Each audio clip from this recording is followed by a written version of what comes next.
What's up everyone, how are you all? Today we are back with another amazing Naruto story. If you enjoy then please like, share and do comments. And also check the description box to original creator of this beautiful creation. In the Uzumaki's household, Minato, Minato, and Kushina, are sitting in the living room with two of their children. Their daughter, Naruko, and one of their sons, Menma, all sitting down because Minato called them both to tell them great news. Menma, Naruko, me and your mother have been thinking for a while and we have made our final decisions. We think you are ready to start your training, Minato said. The two children jumped in joy and in excitement while Minato and Kushina had a big smile on their faces. They felt so happy like they couldn't be missing anything. But they did forget a certain someone. A small yellow-headed little boy sitting against the door with tears in his eyes, and his name is Naruto. Naruto is the youngest and always overlooked by everyone, including his parents. Every time he tries to talk or play with his older siblings, they would always decline the offer and play with each other. When he goes to his parents they would always say, "Not now Naruto. I am busy right now. Maybe later." Anytime Menma and Naruko go up to their parents they all of a sudden have all of the time in the world, which made Naruto very upset. When he goes out into the village the villagers always look at him with a disgusted face or with a confused look, as if they are seeing someone they have never seen before, like a stranger. They don't act like this for no reason, they are acting like this because he has the 9 tails inside of him. Not knowing this information makes Naruto feel uncomfortable every time he goes out. Every day he has always asked himself the same questions. Why do the villagers give me that disgusting look? Why do my parents give Naruko and Menma more attention than me? What is wrong with me? 3 months later, it is Naruko's and Menma's 6th birthday. All day, Minato, Kushina, Naruko, and Menma celebrated their birthday by playing video games, board games, watched a movie, and ate cake while Naruto is sitting inside of his room hearing all of the laughter that is happening in the other room. Alright. You two sit down so you guys can open your gift. Minato said as the twins settled down in their seats and Kushina placed a box in front of them. Dad, where are the rest of the gifts? Naruko asked. Your father and I prepared 2 special gifts. One physical and the other, we are going to tell you. Kushina said with a bright smile while the twins started whining. That's enough whining you guys and opening your gift. The twins began opening the box sitting in front of them and they found 2 scrolls. One is Geritora, green or Tura, and the other is the scroll of sealing. Wow, thank you Dad, you're the best. Menma said as he hugged his father which returned it.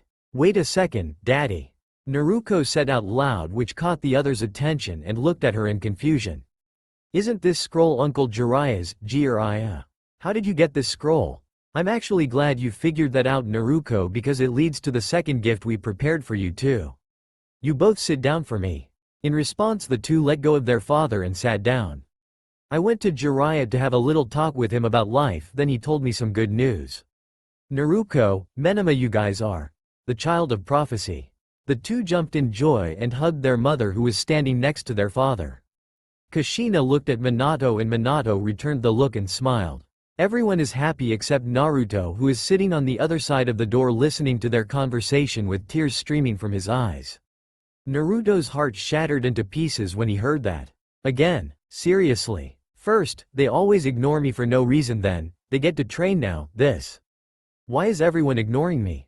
What have I done for everyone to hate me so much? Naruto feels sad, depressed, and confused all at the same time. He doesn't know what to do. He doesn't know what is wrong with him, what he did, and wonders why there is so much hate going towards only Naruto. He is breaking down next to his bed on his knees. He sat there for a good minute questioning himself. He looked up and something caught his eyes. All of a sudden he can feel himself moving towards a shiny object. As he gets closer he sees a knife. Naruto stared at the knife then, he reached for his sleeve and pulled it up, enough for him to have full access to it. Just one cut, Naruto said to himself as he was reaching for the knife. All of a sudden he hears, Oi! Humans hold yourself together you brat. Naruto jumped in fright. He looks behind himself and he sees a big fox with 9 tails inside of a place he forged into. Naruto starts shaking in fear as he is looking up at a big fox. Who or why? Silence human. I won't harm you even though I want to. Talk to me when you have stopped crying. The nine-tailed said with a cold tone which sent shivers down his spine. The two of them sat there quietly, Naruto thinking about what happened and what he almost did while the nine tails laid there with his eyes closed. The silence was broken with a question, "Who are you and where am I?" Naruto asked with a shaky but confused tone. "You are in your mindscape and I am the nine-tailed fox," the nine tails replied. "Oh, okay," Naruto said. Naruto and the nine-tailed beast are sitting there in silence. The nine-tailed fox fell asleep but his sleep was interrupted with a sudden voice. "Are you the reason why everyone is ignoring and being mean to me?" "I am afraid so, plus, it's not like I wanted to be here." Naruto looked at him with a confused face. "What do you mean? Do you not know what happened 3 years ago?" Naruto shook his head. In return the nine tails sighed in annoyance. "Get comfortable, human. I will tell you what happened 3 years ago. The nine tails are attacking the Leaf Village. There have been many catastrophes and many lives have been lost. The shinobis, shinubis, are transporting the ones that are left alive in the village out of the village while 2 people are holding them back. Minato and the 3rd Hokage, Hiruzen, Hiruzen, Sarutobi, Sarutobi. Not only them 2 but other shinobis but sadly failed in surviving the battle between them and the nine tails. While they are fighting in tails, 2-year-old Menma and Naruto are inside of a cave while Kushina is going into labor. Mommy, are you okay? Mom, you look really pale. Do you need anything? Will Dad be okay? The twins are asking her many questions which overwhelm her. Kushina put her hands on their heads and told them, "I am okay and your dad will be okay." Kushina said with a reassuring smile which calmed the 2 down. Kushina began to groan in pain again which worried the twins again. They are about to ask her if she is okay, but 2 medical shinobis take the children into a different part of the cave as Kushina begins giving birth. Minato and Hiruzen are standing there looking at a chained-up nine-tailed beast roaring and moving, trying to get out of the grasp of the chakra chains. Hokage, Hiruzen, what should we do? It will get out of the chakra chain sooner or later, Minato said while Hiruzen is standing in silence still watching the nine-tailed beast move.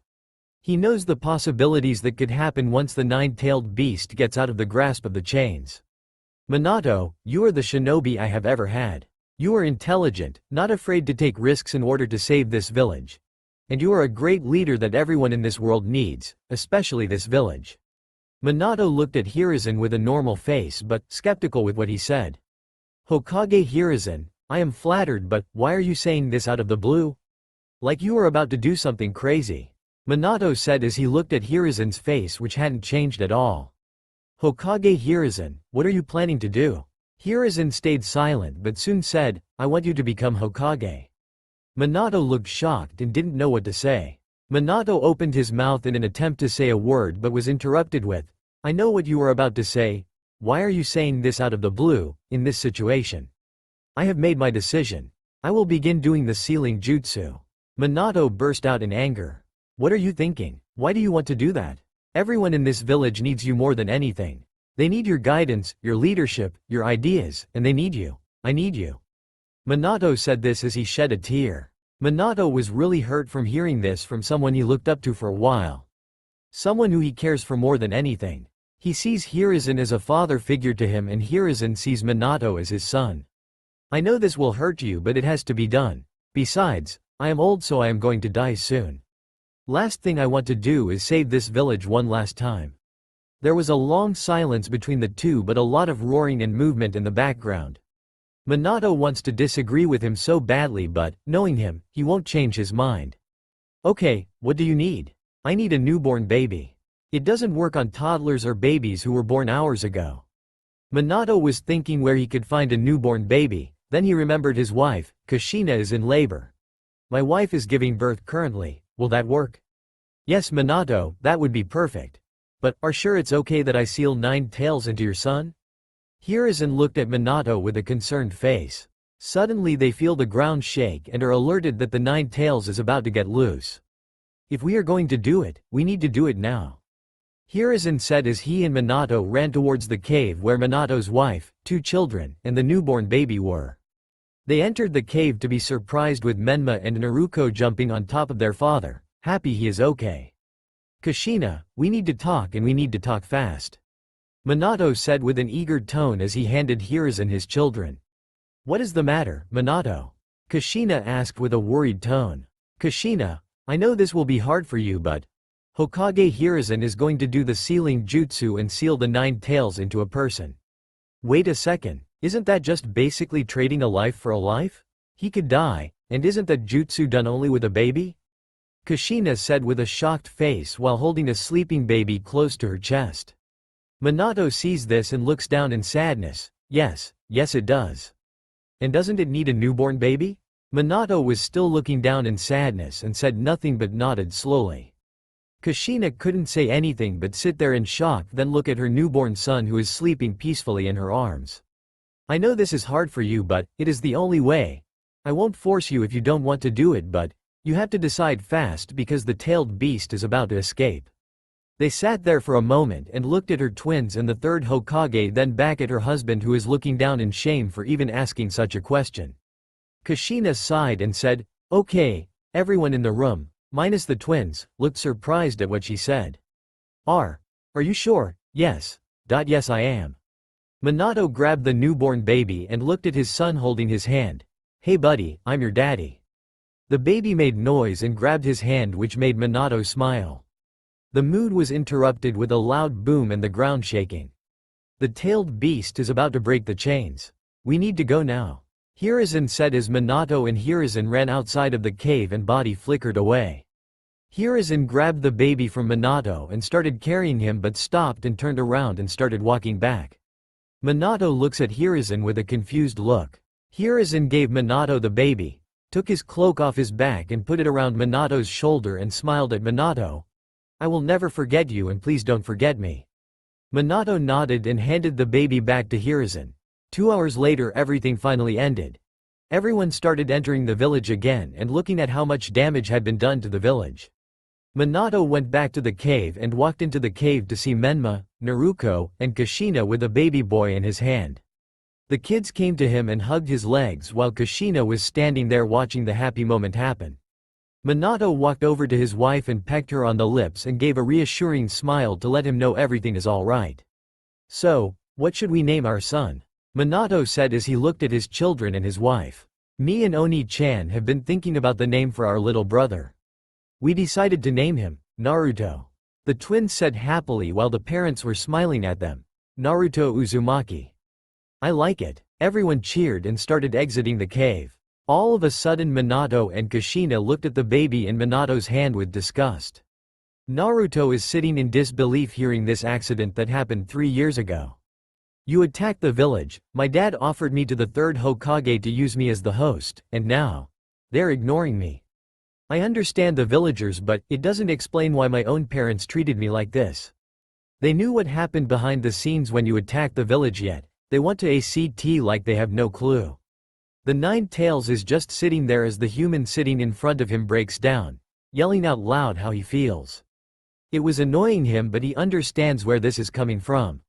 Time goes by and Naruto begins calming down but is still crying. Oi human, you have been crying for an hour now. Do you feel better? The 9-tailed fox asked with an annoyed tone as he opened his eyes. Naruto shook his head, no, which caused the big fox to sigh. Oh my gosh, why are you such a baby? I am still 3 years old, you know? Naruto responded with an annoyed tone.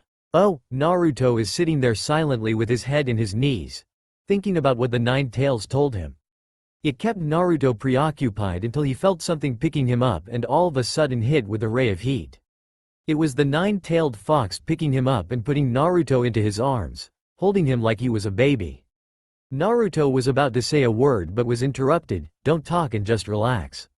Naruto obeyed his commands and laid there fighting against sleep. The 9-tailed fox could tell he was fighting his sleep. Oi human, I think it will be a good idea if you leave this mindscape and sleep on a bed.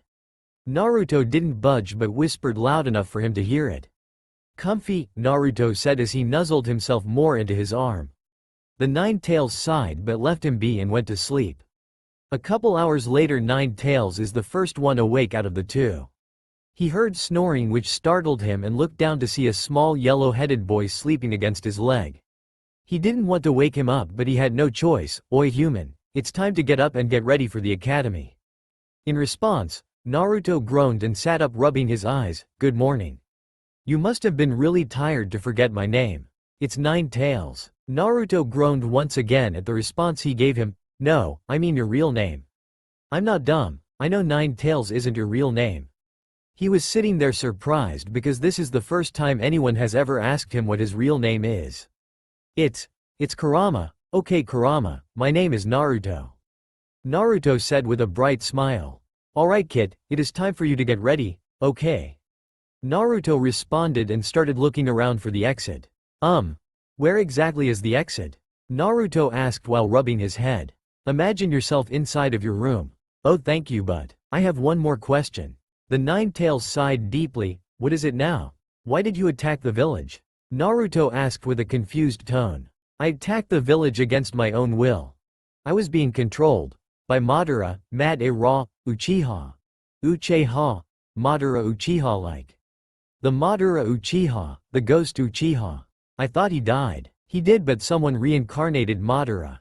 Naruto is sitting there in shock. He did die but someone brought him back to life. They stayed in silence once again. The silence broke with a question, hey kid, aren't you scared of me? Naruto looked up confused then shook his head. Why aren't you scared of me? I'm a monster, the one who killed hundreds of people in your village 3 years ago, the one who ruined your life. Why aren't you scared of me, better yet mad at me? Kurama said with a strong but cold voice. Naruto looked at Kurama shocked because he had never expressed himself to him before, it was new to him. Why would I be mad at you? You told me before. You were being controlled by the ghost of Uchiha Madara. You couldn't do anything. If anything, I should be mad at my family for ignoring me and treating me as if I'm a stranger living in their home rent-free, despising them knowing that I have you inside of me in the first place. Not trying to say that I don't want you in me. It's actually nice having someone inside of me because now I have someone who I can talk to and I don't feel alone anymore. Naruto said with a bright smile shining on his face. Why would I be scared of you? Yes, some people fear you because in their eyes you are a big, hungry, scary fox, while in my eyes you are just a big fox who has a big heart but doesn't show. As Naruto said those words reminded him of something that someone very important said to him, his father. Flashback. All of the tailed beasts are sitting in the first in silence as it is their last time they will ever be together with their father. Some were sad and some weren't affected by the whole situation. Kurama was one of the tailed beasts who were sad with the fact they won't be able to be next to their father anymore, which hurt him. They all said their goodbyes and started heading different directions away from each other. Some of them went in pairs and some went by themselves, leaving Kurama sitting there in silence. His father walked to him. Kurama, why are you still sitting here? I don't want to leave you. I don't want to explore the world without you by my side. Kurama said as tears streamed down his face. Kurama, you know I can't stay with you forever. Believe me, I wish I could, but this is how the world works. Two people meet each other, fall in love, make a baby, raise the baby into another image of themselves, and die, leaving their children behind. I can't be the only one you trust. You need to explore and find someone who you can trust as much as you do me. Kurama is now breaking down in tears as his father is telling him this. Saying the words he is afraid more than anything. Kurama knows what his father is saying is true, but he doesn't want to believe it. He doesn't want to leave him, but he also doesn't want to fail him. Kurama took many shaky deep breaths. No one will ever trust me because who trusts a big scary fox who has the ability to destroy everyone and anything? Yes, they would think you are a big scary fox, but that's only because they don't know you. They're just simply misjudging you, and that's normal in this world. I will tell you this, out of everyone you encounter, you will find one person who trusts you, and once you find that person, don't lose them. Kurama looked at his father with glossy eyes as he started wiping the tears away. What if I don't find them? Keep looking and don't stop, you will find them at some point. End of flashback. Naruto said as he started fading away. Kurama sat there in silence, thinking about what just happened. Father, I believe I have found the one you were talking about. Naruto woke up leaning on his dresser on the ground with a terrible headache. Naruto holds his head in pain. My apologies for bringing you into the mindscape without you being near something soft. Naruto was startled by the sudden voice but soon gained his composure and responded, It's okay, you were just trying to help me out. Naruto said with a smile. You don't need to say it out loud, you can think it. Naruto nodded as a response to the advice he gave him. Naruto starts getting ready for the academy for which he isn't happy. Not because he doesn't like going, it's because who goes there? The Uchiha twins Sasuke, and Kiyomi. They are the only two who survived the massacre that happened when they were younger. They always sit in the front of the classroom because they believe they are the best out of everyone in the classroom. Behind them, on the second row are Sasuke's fangirls Sakura, Haruno, and Yamanaka. They decided to sit there because they think it is the best seat in the whole entire classroom because they have the perfect view of the board and their sweet Sasuke, which annoys Kiyomi. On the same row as them is Hinata, Hyuga, and Nenji, Hyuga. Behind them, on the third row is Kiba, Inuzuka, Shino, Abruma, Shikamaru, Nara, Rock Lee, and Choji, Akamichi, Kai. Kiba sits there because he believes he has the best seat to watch the one girl he likes that sits right in front of her, Hinata Hyuga. Neji is always with Hinata because he doesn't want Kiba coming up to her, especially with the incident that happened last year. Which makes him more protective over Hinata. Behind them all is Naruto. Naruto sits there because he hates being in the middle of attention. He doesn't like sitting in the middle of the classroom because he doesn't like being crowded and he doesn't like people looking at him, which really imitates him. The best place in the whole classroom is in the back of the classroom. So far he hasn't been called on to answer the question. Naruto finishes getting dressed and leaves his bedroom to get some breakfast from the dining room. Naruto enters a room full of laughter, wishing he was part of it. Naruto walks up to the table and sees no spaces left open for him to sit. "Dad, where's my seat?" Naruto asked with a questioning look on his face. "Go ahead and head to school." "But, what about my brie?" Naruto was interrupted with a loud bang. It was his father slamming his hand against the table, which startled the other three. "I said go to school. Don't make me repeat myself again." Naruto felt shivers down his spine as his father yelled at him. Naruto looked at his mother, who looked away from him, along with his two older siblings, but grinning. Naruto looked down in shame and walked away from the table, towards the front door. Naruto is so ungrateful, unintelligent, can't fight for himself, and he is such a crybaby. I don't want any of you to be around him and become like the weakling he is. Minato said with a serious face while looking at the twins. "Don't worry, Dad, we will never be like him." "Yay," the twins said with a wide grin spreading from ear to ear, along with their father, while Kushina was sitting there in silence eating her food. Naruto looked sadder than he did before with the comments they said about him. "I'm only like this because of you guys," Naruto said as he walked outside the door, but it wasn't loud enough for them to hear it. Naruto is walking through the village with an empty stomach, with many eyes looking at him. "Hey kid, are you okay? I know those comments hurt you very much." Naruto stayed silent but answered his question with a nod. Kurama could tell he was sad with the comments they made. "Naruto, why don't you grab yourself something to eat since you have so much time?" Naruto nodded in agreement with the suggestion he made and headed to a place he always wanted to eat at, Ramen Ichiraku. Naruto heads there with excitement. He makes it in front of the place. "What are you waiting for? Go inside," Kurama said with an annoyed voice. Naruto stood there silently staring at the sign before he put his hand into his pocket and pulled out his frog wallet to check for money. He opens it and sees he has no money in his wallet, which makes him sad. Naruto turned around to head to the academy. As Naruto starts heading the academy, he receives many blank stares from everyone in the village, which makes him feel really uneasy. Kurama could tell he felt uncomfortable with all of the starters he was receiving from the villagers. "Hey, why don't you go away where no one could see you? I don't know any place or trail to take that head to the academy." Naruto replied and earned a deep sigh from the big fox. "I will tell you the way. Take a left, Naruto?" Naruto is standing there looking at something while Kurama is calling his name to get his attention. "What are you looking at?" Kurama asked, once again with an annoyed voice. Naruto didn't reply to his question and started walking towards what he was looking at.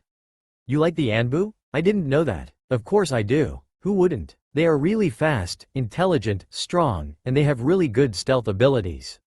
Naruto said the last part with a sad tone which confused him. Why did you sound so down when you said, really good stealth abilities?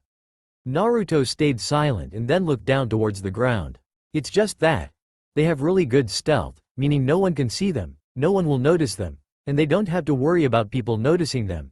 Which is something I wish I had. I hate the feeling of people looking at me every time I walk through the village knowing they are only looking at me because of what happened 3 years ago. I hate being ignored by my own family because of what happened 3 years. Naruto was interrupted with a slap to the face. He holds his left cheek and looks up to see the owner of the shop staring at him with an angry look on his face. You have been ignoring me while I was talking to you. Wait a minute, you're that demon kid. Are you planning to steal something from my shop?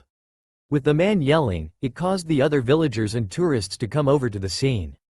No sir, I was just looking. If you was just looking, then why are you stuttering? Only liars stutter because they know they have been caught. Naruto starts panicking because he is being accused of doing something he didn't do, and with other people staring at him, whispering. They think they are whispering, but they are talking so loud to the point you can almost make what they are saying. They are calling him a demon, a liar, a thief, and other things. Naruto's breathing start quickening. Naruto. Naruto. Narutoo. Kurama is constantly calling Naruto's name, trying to get attention so he can calm him down, but he can't. Naruto coils the other's voice over Kurama's voice, which is really overwhelming for him. Get out of my shop, demon. The owner of the shop said as he lifted his leg and swung it towards Naruto, and all of a sudden, he felt something holding his leg. Everyone who was watching the situation was shaking in fear, and the owner of the shop felt sweat coming down his forehead and felt shivers going down his spine. The boy who was breathing hard, the one who was shaking in fear, is now holding his leg with one hand and looking at him with bright red eyes. Touch the child and you will be dead. Who are you? The villager said with a shaky voice. I am the Nine-Tails Beast. All of the villagers ran away in fear while Kurama was still holding his leg. Oi, human. The kid was just looking at the mask, nothing more, nothing less.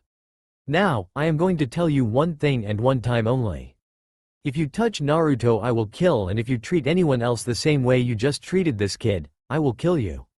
Do you understand? Kurama said this in a deep, cold voice. The owner nodded quickly as a sign he understood what he told him.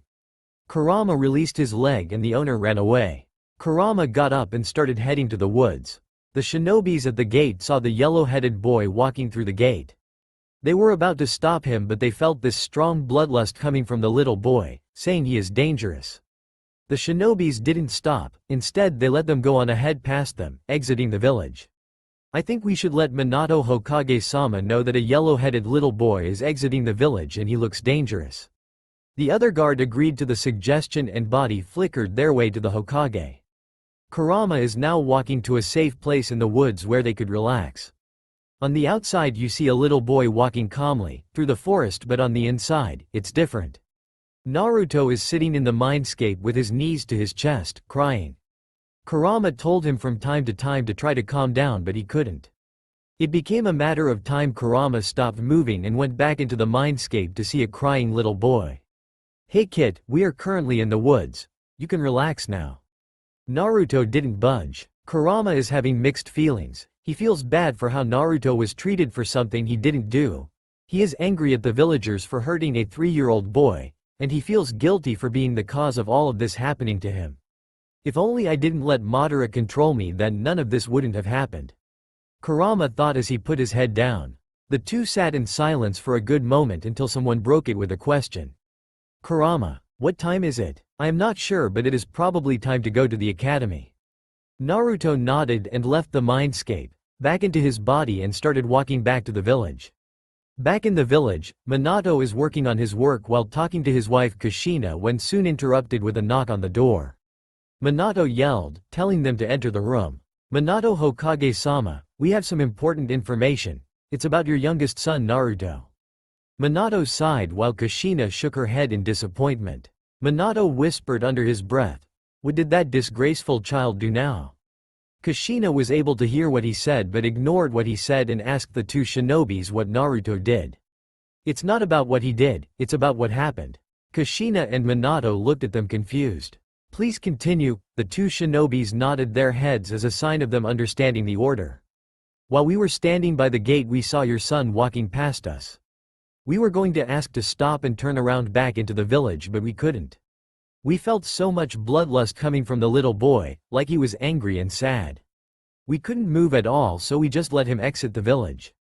Minato was sitting up straight with an intense look on his face while Kushina wasn't fazed at all. Did he enter the village? I am not sure. As soon as we saw him leave we headed straight here. One of the shinobis said as Minato sighed. Thank you for telling us this, you are dismissed. The shinobis bowed and then left the room. What will we do now, Minato? There is a high chance that the Nine Tails is getting close to talking to Naruto. I'll figure something out. Until then we will do nothing, Minato said as he grabbed his pen and continued working. As Naruto was walking through the woods he felt something on his shoulders. He looks on his shoulders and he sees a baby orange fox with 9 tails. Kurama? Kurama made a slight noise in reassurance that the fox on his shoulder heard him. When did you get on my shoulder? I was on your shoulder for the past 10 minutes. You didn't know I was here because you were too deep in thought. I was going to ask you if you were okay. But it looked like you didn't want anyone to mess with you. Kurama said as he hopped on Naruto's head. While Naruto was walking silently with his head slightly down in disappointment and sadness. You can talk to me when you are ready to. Until then, hold your head up straight unless you want me to fall to the ground and end up having bald spots on your head. Naruto lifted his head up as a sign he understood what he said. I would say the same for you, too. The fox on his head made a confused sound. What do you mean?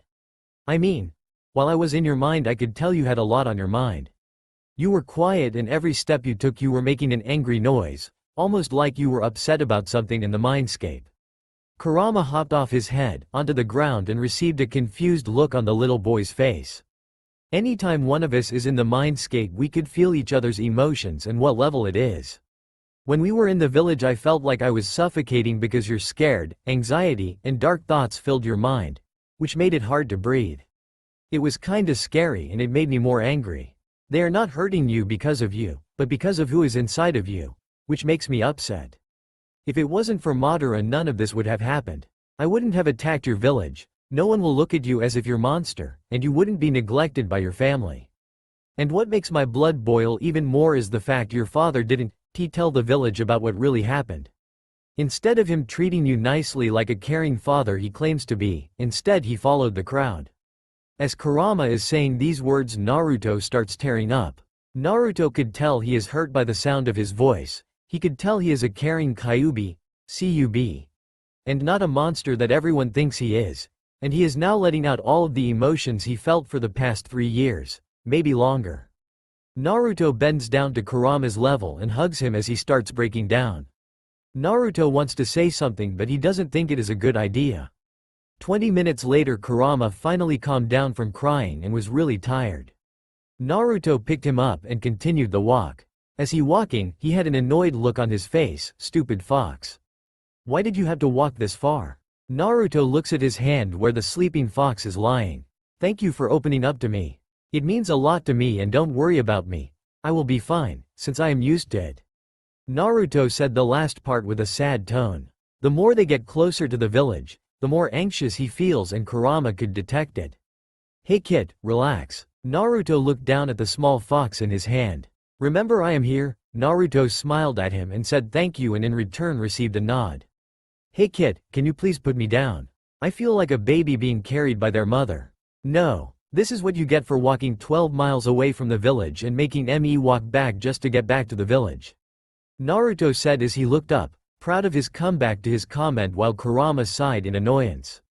After a long walk they finally reached the Leaf Village gate and walked past the same shinobis Kurama encountered earlier. One of the shinobis tapped the other shinobi's shoulder and told them to look up. Look, it's the same kid from before. You go ahead and let the Hokage know that he has returned to the village. The shinobi said to the other and received a nod and body flickered away. Naruto enters the village with shivers down his spine. Naruto was about to panic but knows he has Kurama now.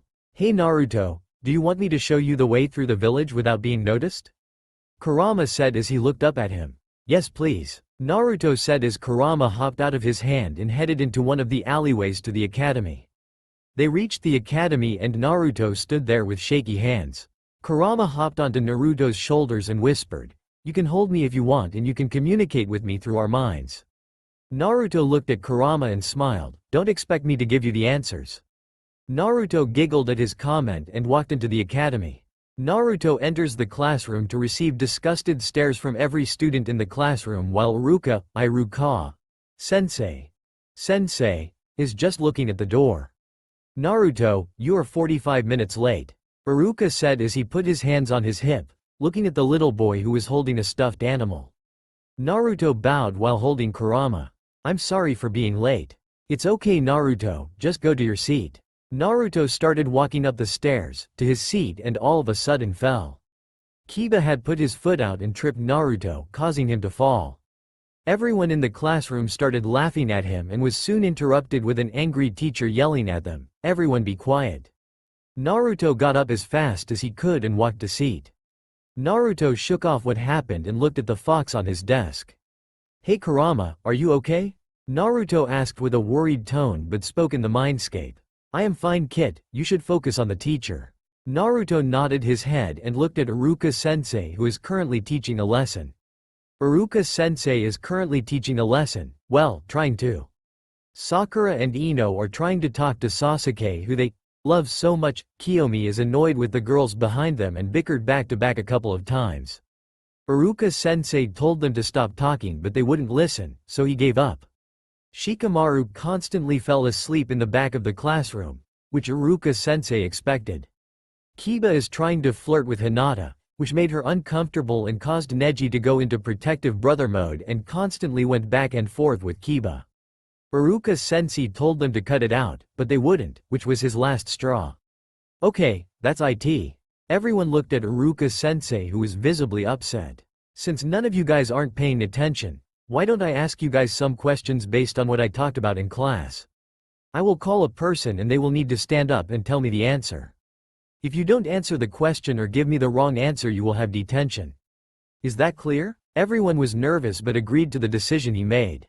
Iruka-sensei starts looking around the classroom to find someone who he wants to answer the question.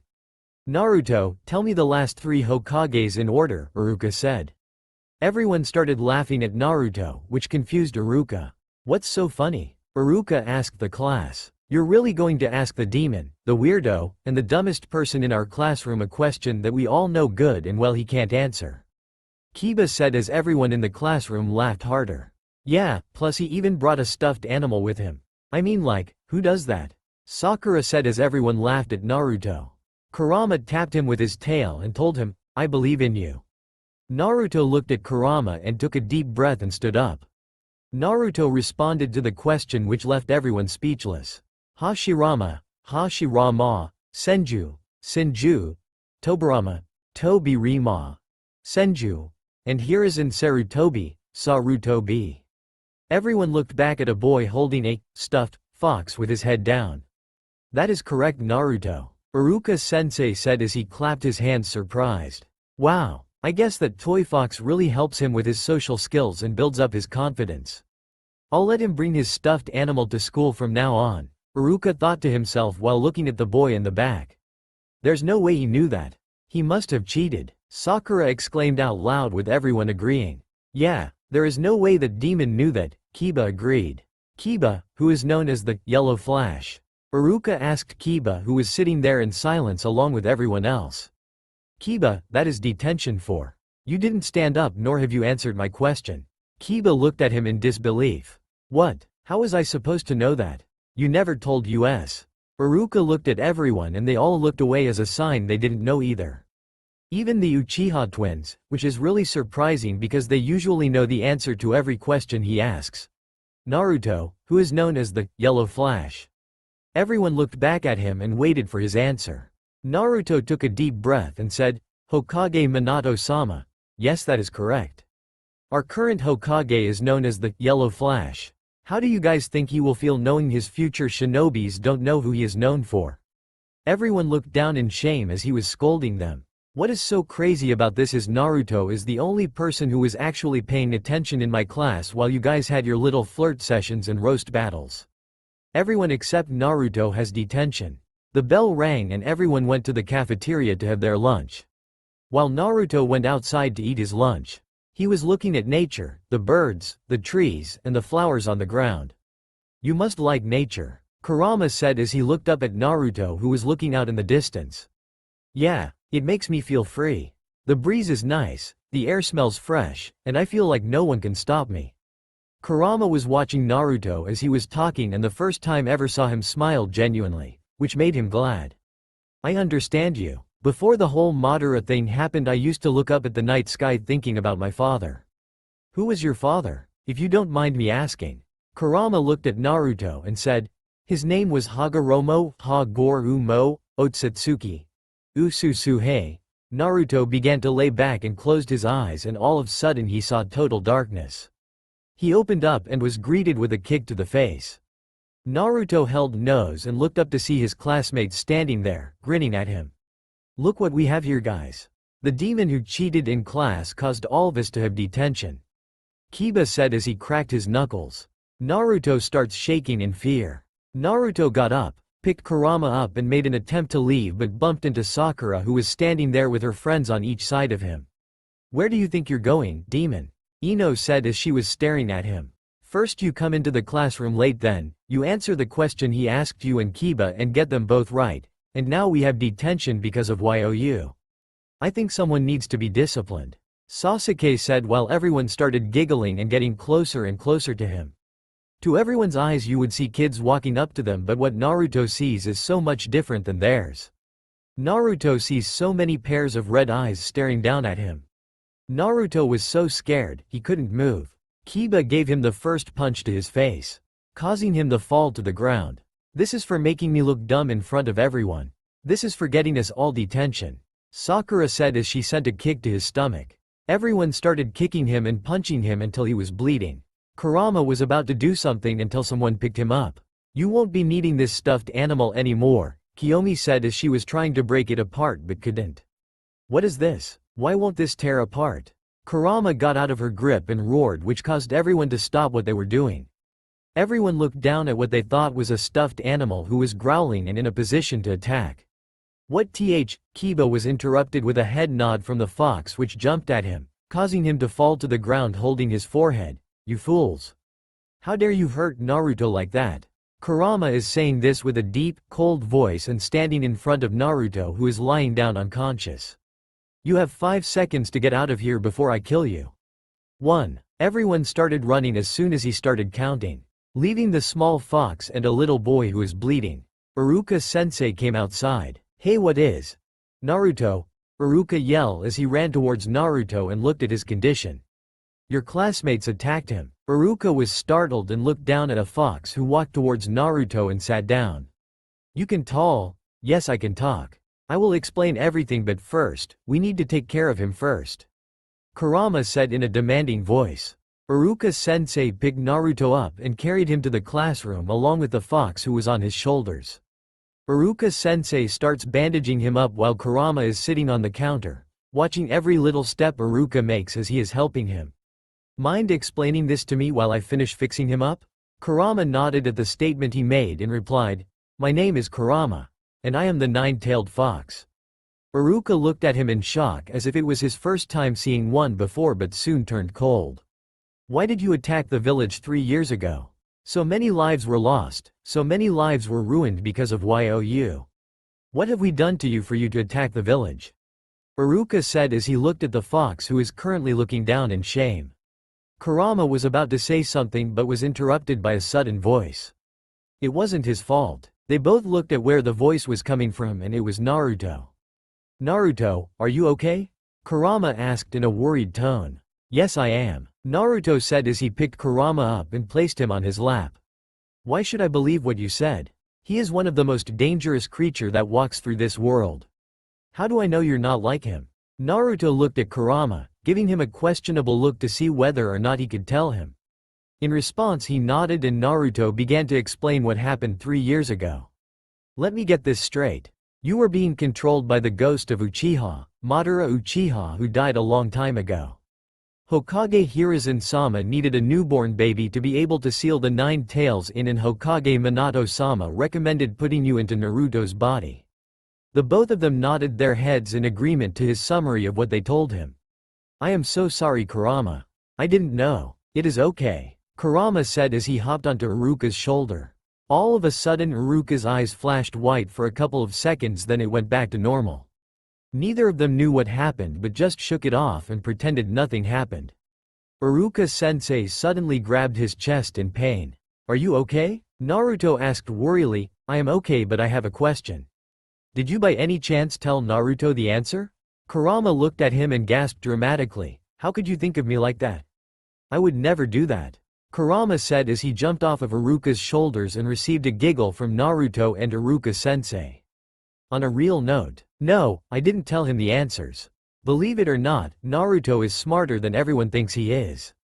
Everyone thinks he is dumb because anytime someone asks him an educational question he always stutter or go blank because he is nervous, Kurama said as he was looking at Naruto, whose head is currently down. Iruka-sensei was about to say something but was interrupted by a sudden sound. It was the sound of the bell ringing. Well, Naruto, go ahead to your seat. Naruto nodded to his orders and sat in the back of the classroom. A couple of minutes later the other students came into the classroom and Iruka started his lesson. School has ended and Naruto started making his way to his house, where he didn't really feel welcomed. He walks into the house to see his father standing there with his arms crossed. Naruto, we need to talk. Naruto and Minato are now sitting in the dining room across from each other in silence when Kushina walks into the room with 2 glasses of water and sits next to Minato, along with Naruto and Menma. So, Naruto, I heard from the shinobis that guard the gate, you left the village. May I ask why? I just needed to calm down, Naruto replied to his father in a shaky voice. What made you so upset? Naruto was sitting there silently and was about to respond but was interrupted with a loud voice. Why are we even talking to the demon? Naruto, please be quiet. Naruto huffed and folded her arms. No, Mom. Naruto is right. Why are we even trying to associate with him? He is a dumb, dangerous, good-for-nothing creature who happens to have our DNA in him. It's obvious that he doesn't want to talk, so why even try? That's enough, Menma. You didn't even give him a chance to speak, you just interrupted him. With that, all 3 of them looked at Naruto, waiting for his response. The villagers hurt me for something I didn't do. He's probably just saying that just because. Naruto mumbled under her mouth. Kushina looked at the twins to let them know to be quiet. What exactly happened? I started heading to the academy and I came across a shop where they sell masks. I saw a mask which caught my eyes. I guess I zoned out and didn't realize the owner was calling my name and kicked me in the face. Naruto was interrupted with a sudden cheer coming from the twins as a sign they agree with what the owner did. They received another look from the mother and went back silent. The owner started saying some hurtful things and caused a commotion, drawing unwanted attention from the rest of the villagers and some tourists. I left the scene and left the village because I was upset. Minato and Kushina looked at each other, back at Naruto. Are you sure that's all that happened? Naruto nodded to the question Minato asked. Minato was about to ask Naruto a question he wanted to ask first but was interrupted by something he saw on Naruto's body. Naruto, what happened to your arm? With that question the others looked at Naruto's arm and saw he had bandages wrapped around his arms. Oh, I heard he got beat up by his classmates. The parents stayed quiet along with Naruto except Naruto and Menma, who were laughing their butts off. The parents gave up on telling the twins to be quiet, so they told them to go to their rooms. The twins refused but soon said yes and went to their rooms. Now it is only us 3 I can finally ask the question I was meaning to ask you before we even got into the others. Have you come in contact with the 9-tailed beast? Naruto sat in silence and his heart dropped. Naruto knows if he says yes they will do something to him, but if he said no they might get in even more trouble. He went with the only choice that could possibly get him out of the situation. Who's the 9-tailed fox? Minato could tell he was lying. Would you like to try again? Naruto stayed silent and started shaking, but it wasn't visible for them to see. I don't know what you are talking about. At this point Minato had enough of this, so he stood up and looked him in the eyes.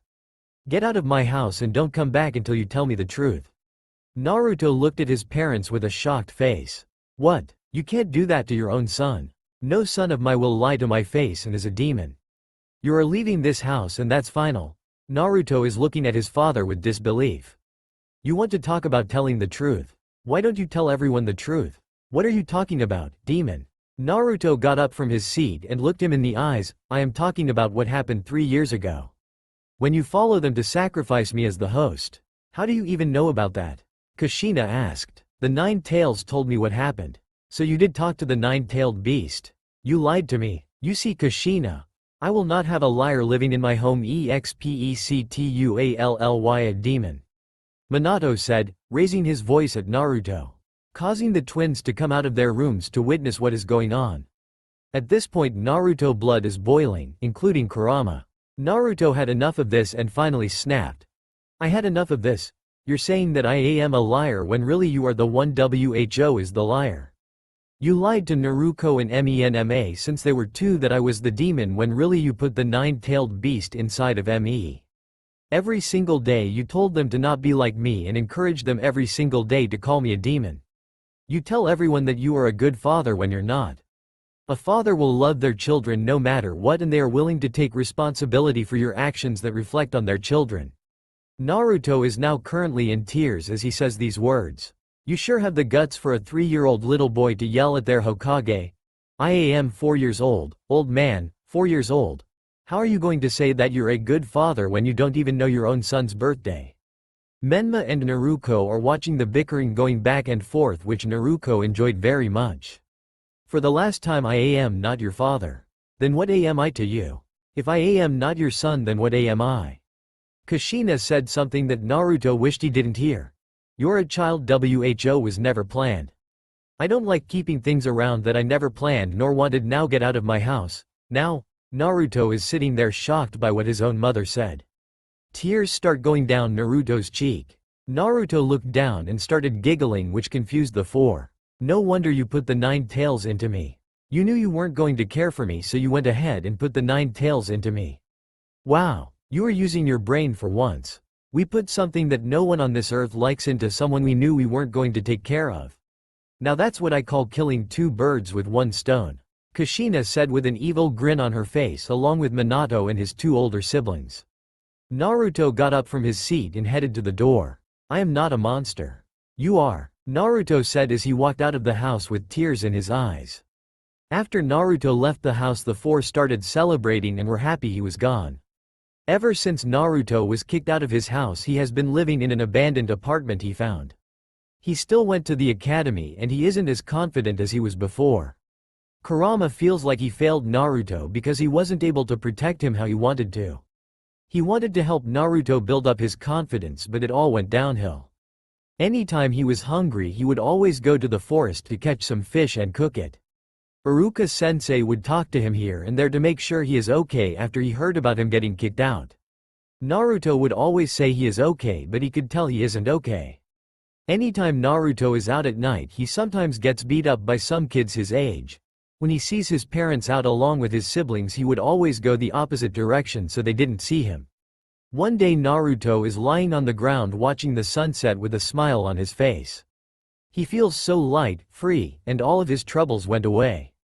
It was sadly interrupted by someone he doesn't want to see again. Naruto, come to my office. Naruto turned around and saw his father who was walking away. Naruto got up and started walking behind him to the Hokage office. They enter the room and see 2 villagers with their child who is currently crying. This family was injured by you. Is that correct? No sir, Naruto replied to Minato's question. In return the child starts crying along with the mother. He is lying. My child came running into my home, crying and told us what happened. She had a toy he wanted and asked for it and she said no. His eyes turned red and attacked her. The angry father said with anger in his voice. Thank you sir. We will deal with the situation now. You may leave. Yeah, you better. The angry villager said as he exited the office while holding his daughter's hand. Minato looked at Naruto with a serious look on his face and his mother looking at him with an angry face. Naruto, this is the 20th time someone came in here complaining about you injuring their children. Minato said with a serious tone as he reached into his cabinet, pulling a folder. You see this? This is all of the complaints I have received in the past 3 weeks. Naruto is just standing there with his head down in shame. He knew he didn't do any of the things, but he is so tired of this he just accepts every punishment he receives. Naruto, you are now banished from this village. Leave and never come back ever again. Minato yelled towards the yellow-headed boy. Naruto looked up at Minato and his eyes are dull blue eyes with bags under his eyes like he hasn't slept for days, but his eyes turned red. Are you serious? You really going to believe all of these villagers who are clearly wearing makeup? It is really obvious that he is wearing makeup. Yes, I am. Why would I belly? Minato was interrupted with a tap on his shoulder by his wife who had a curious look on her face. Kushina looked real closely until her eyes went big all of a sudden. You're the nine-tailed beast, aren't you? Yes, I am, Kurama replied to Kushina's question. Minato got up from his seat and stood in front of his wife. What do you want? Why are you only showing yourself now? Minato asked. I am getting tired of you guys treating your son like he is garbage. He is your son and will always be your son. No son of mine is a demon and will never be. Minato yelled in response to his comment. Who are you calling a demon? If anything, you are the demon. You are treating your son like he is nothing. Yeah, you said you guys didn't plan for him to be born, but you should love your kids no matter what. Kurama and Minato are bickering back and forth while Kushina is just standing there listening to the conversation. Naruto is currently sitting in the mindscape listening to the argument happening. Naruto is sitting there, staring at the ground in defeat. The day his father disowned him and kicked him out of his house was the same day he lost hope, but he could tell Kurama was still fighting for him. Which is surprising because he couldn't go this long fighting for someone, so why is he doing it? A couple minutes goes by and they are still going back to back with each other. In the middle of the conversation, Naruto asked Kurama for him to take control over his body again. He was hesitant about it but gave in and let Naruto take control. Minato was yelling at the little boy nonstop when all of a sudden he felt someone put their hands on his shoulders. What is Kushina? Don't you see Minato? Look at his eyes. They both looked at the little boy whose eyes are turning from red to a light blue. Can I say one last thing before I leave the village? Go ahead. What could possibly be important?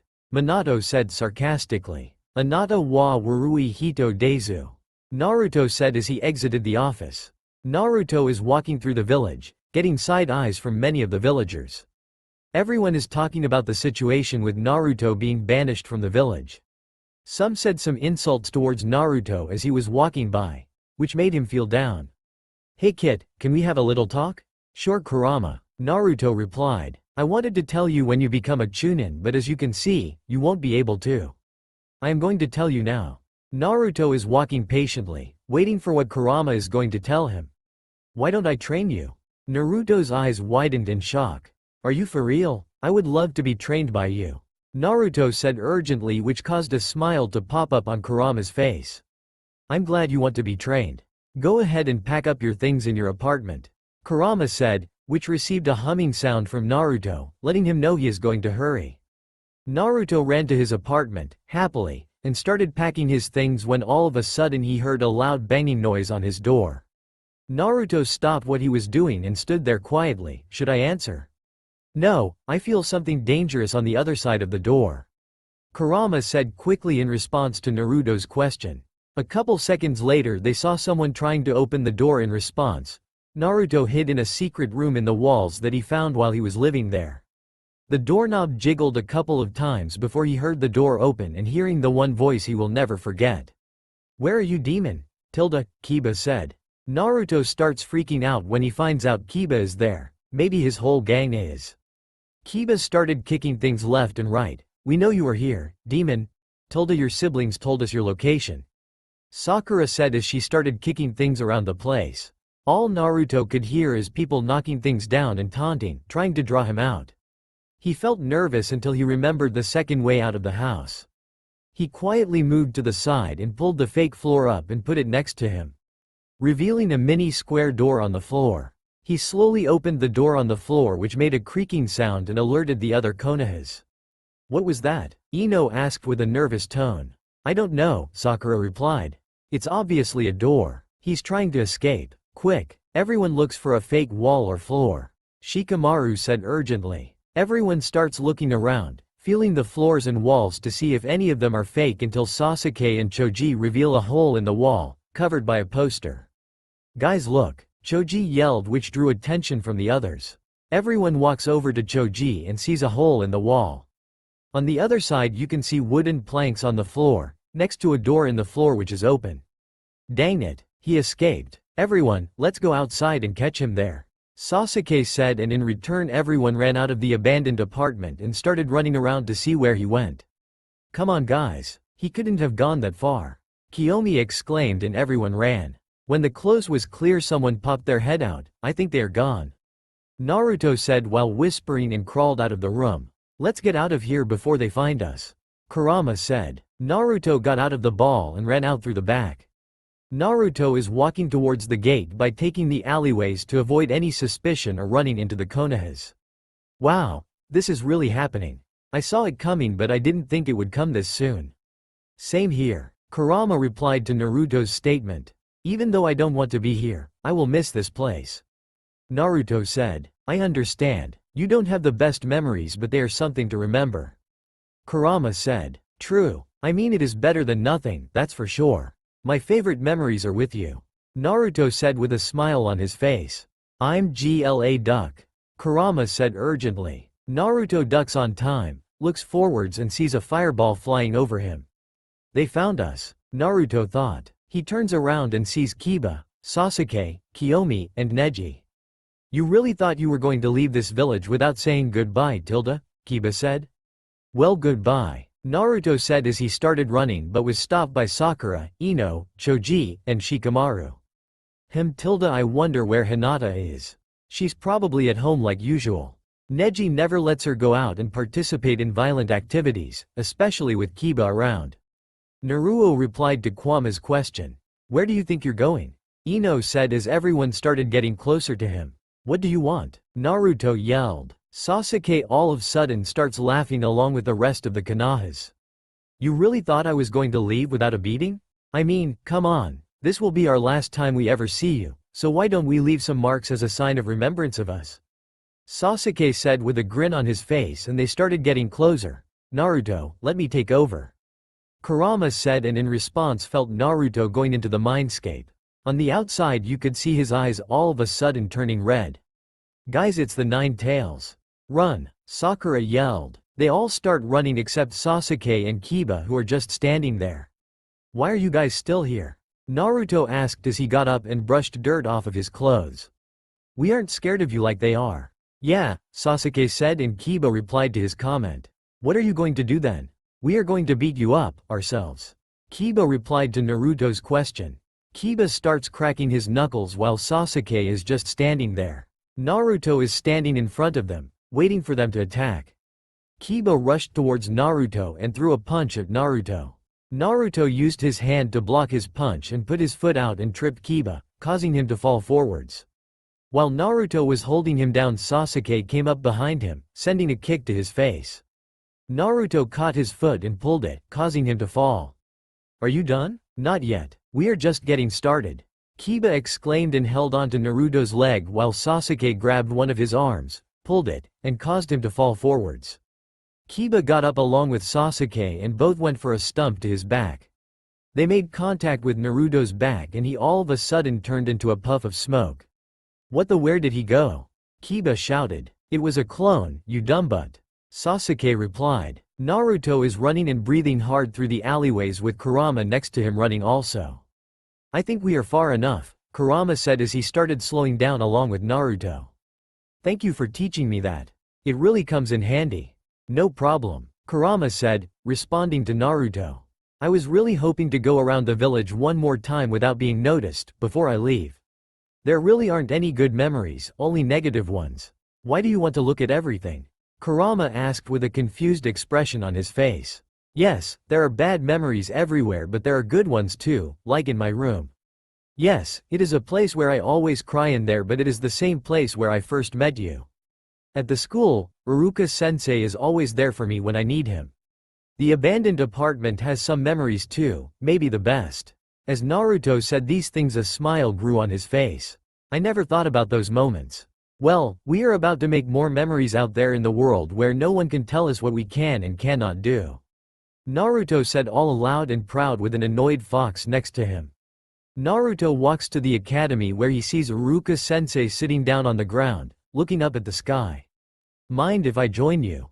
Naruto asked Iruka, and in response he got a nod. Naruto proceeds to sit down and looks up at the sky along with him in silence.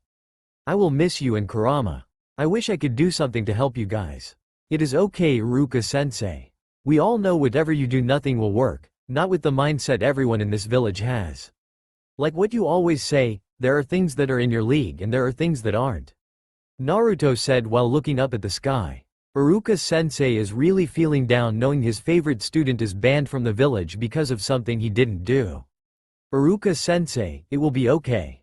I may not be here, but I will never forget you for as long as I live. Naruto said this with a smile on his face and suddenly felt something against his leg. We will never forget you. Kurama said as he laid on Naruto's lap. Hey Kurama, please watch over him. He may seem tough, but he is still a child with struggles, feels nervous around others, and he still has negative thoughts. So, please, protect him on the other side of these gates. It is more dangerous out there than it is here, meaning he will experience some struggles and some troubles. Iruka said while looking down at Kurama, who was looking up at him. Don't worry Iruka, I will. Kurama said with a reassuring smile. Naruto got up and started walking away, but stopped and looked back at his teacher. Goodbye, Iruka-sensei, Naruto said, turned around and continued walking away from his teacher. Naruto feels sad knowing he won't be able to see him again. He was the only one who ever cared for him, the only one that was nice to him, and feels safe around. Iruka feels down, like he has no one left in his life that he cares about. Naruto was like a son to him, and it hurts him knowing his son is leaving him. Iruka doesn't know whether or not he will see him, but as much as he wants that to happen, he knows he will be happier out there, which is all he cares about. Him being free. Naruto is walking through the village, to the gate where he sees most of the villagers waiting. None of them were paying attention until a sudden shout disturbed everyone and drew all of their attention onto Naruto. Look everyone, it's the demon. A random villager yelled, and in response everyone started yelling in excitement that he is finally leaving. As Naruto was walking through the crowd, all he heard was insults left and right. It triggered him for a bit, but was able to make it out without panicking. Naruto walked through the gate and went into the woods. After some time Naruto stopped and turned around and looked at the gate of the village. Welp, we are not in the village anymore. Naruto said. No, we are not, and that is a good thing. We will meet many challenges, but at least we will be able to make more memories to replace the bad ones.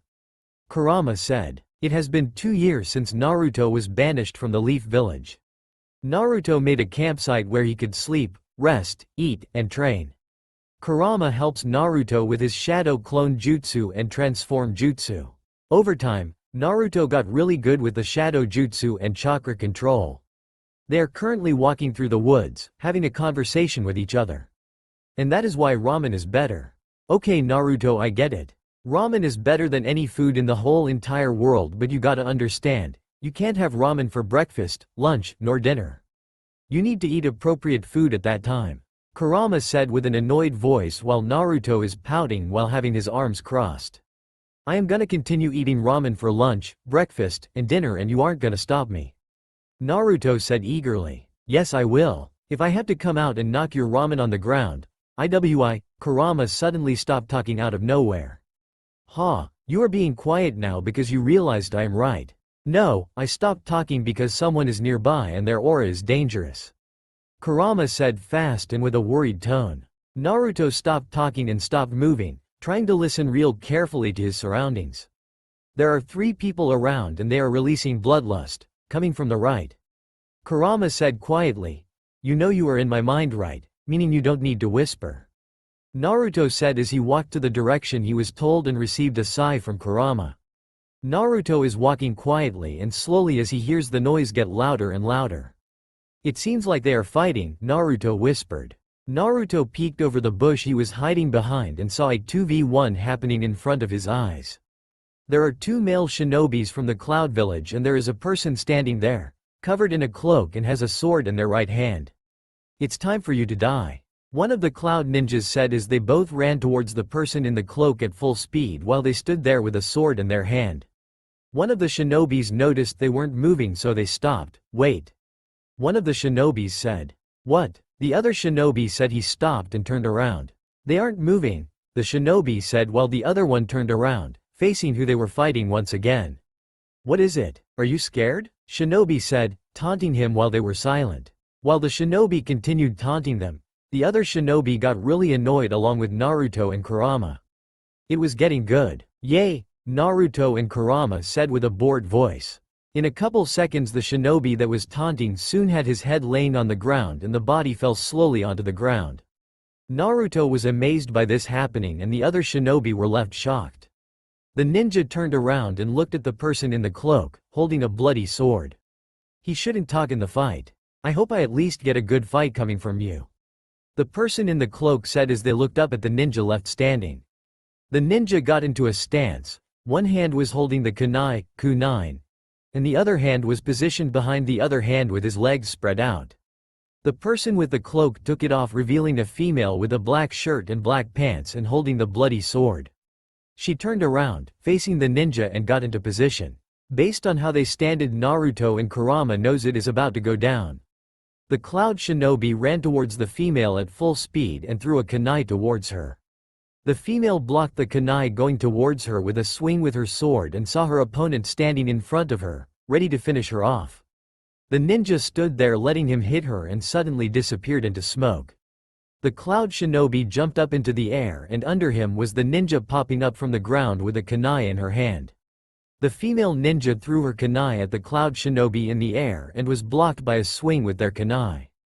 The cloud shinobi did a flip and landed, facing towards the female ninja along with her doing the same thing.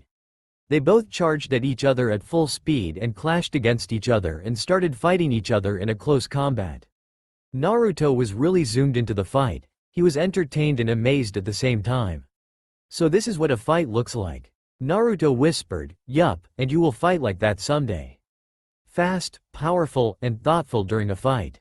Kurama replied. The shinobi went for a punch to the face and was blocked by another sword slash which gave him a chance to knock the sword out of her hand.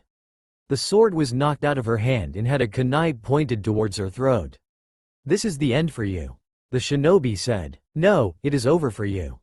The female ninja said with a smirk on her face, and with that the shinobis suddenly had blood dripping down their mouth and fell forwards. There was a shadow clone behind the shinobi which she made sometime during the fight. The ninja walked over to get her cloak and grabbed her sword and started walking off until she turned around and threw a kunai towards Naruto. Whoever is over there, come out. You don't want to end up like these two. The female ninja said, raising her voice. Naruto knew he couldn't get out of this. He came out with his hands to the sky. The female ninja was shocked to see a little boy holding his hands up. Oh, are you lost? No, Naruto replied to the ninja's question. Where are your parents? The ninja asked. At the village, Naruto replied. Why aren't you there with them? I was banned from my village. The ninja was shocked hearing this. What did you do? It's not about what I did, it's about what the other villagers did. The female looked at him confused. Naruto sat down and started explaining about what happened in the village to the ninja. Naruto and the female ninja are sitting there in silence.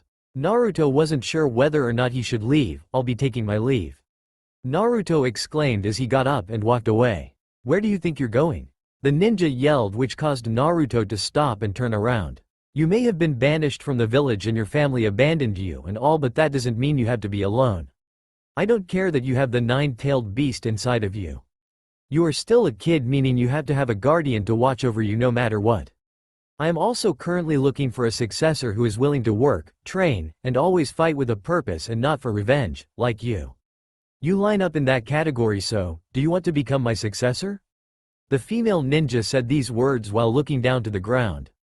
Naruto is debating whether or not he trusts her. He only talked to her for a couple minutes, it's hard for him to trust her from past experience. You can trust her, Kurama said, which interrupted Naruto's thoughts. Okay, Naruto replied. The female ninja had a small smile on her face, not too big for them to notice. Okay, Naruto. My name is Naruto, Naruto replied to the female ninja. Okay Naruto, let's head to my home. the female ninja said as she walked away with Naruto following her. The female ninja and Naruto are walking through the woods in silence. All you could hear is footsteps on the ground, birds chirping, the leaves on the trees moving, the breeze blowing, and the clicking sound from the female ninja's sword moving back and forth. I can't believe they would do this to a kid, a 4-year-old kid, just because something they put in him. Better yet, what his own father offered. He should be taking responsibility, not treating him like he's trash you put into the trash can. I swear when I see him I will capture him and torture him until he's Santa. The angry female thoughts was interrupted by a sudden voice. Ma'am, where are we going? We have passed 2 villages now, Naruto asked. The female ninja answered Naruto without turning around. We are heading to my home, which is a couple of miles away. Naruto made a noise which let the female ninja know he heard her. She probably has been banished like you, Naruto, Kurama exclaimed.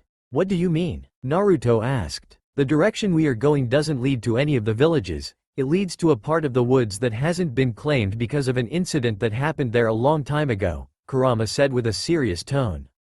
Interesting. What happened? If you don't mind me asking, Naruto asked. With us not knowing anything about the female ninja, I have a feeling that she is somehow a part of the incident. Meaning it's probably not my place to say. Kurama responded, and in return had a pouting little boy who wanted to know. The two of them walked for a while after the last time they talked and reached a big house that had been torn down halfway. It was a big brick house with vines growing on the side of the house, while the grass around the house looked like they had been cut. Naruto and the female walked over to the door and opened it to see the first floor of the house torn down and can see the sky shining through. All of the furniture in the house was broken and torn apart but was wrapped around a black cloth. Naruto felt really nervous and creeped out by the colors that were around the room. This way, the female ninja yelled from the other side of the house, and without hesitation Naruto ran towards her. Naruto entered a room where there was nothing in it. No carpet, no furniture, and no table. It was practically empty. The female ninja lifted her hand up to the wall and a glowing circle appeared on the wall, written in a language which was foreign to him. She touched some of them and all of a sudden a hole in the ground appeared under Naruto, which caused him to jump and walk away from the object. The female ninja walked over to the hole, pulled her sword out, and stuck it into the ground and turned it clockwise. The wall behind Naruto suddenly opens and leads to a secret passageway. Naruto was shocked and lost for words as the female ninja walked past him and looked at him. Aren't you coming? Naruto nodded and started walking towards the secret door behind her. They go down a stairway which leads to a door painted in black and has a pin combination. The female ninja walks up to the door and puts in the code. The door opens, revealing a room with a lot of space, with a kitchen in the corner, a bed on the right side of the kitchen, and a dining table on the left side of the kitchen. The female ninja all of a sudden turned around with her arms wide open and said, "This is where I live, sleep, and train. Today forwards you will be training here, sleeping, and eating here until you are ready for the final test." Ever since Naruto met the female ninja, she has been teaching him things that she specializes in, and she leaves all the chakra and jutsus to Kurama. With her doing that, Naruto has gotten stronger, strength-wise, faster, and his thought process has improved. She even taught him how to use a katana. Outside her training, Naruto got better with his taijutsu and ninjutsu.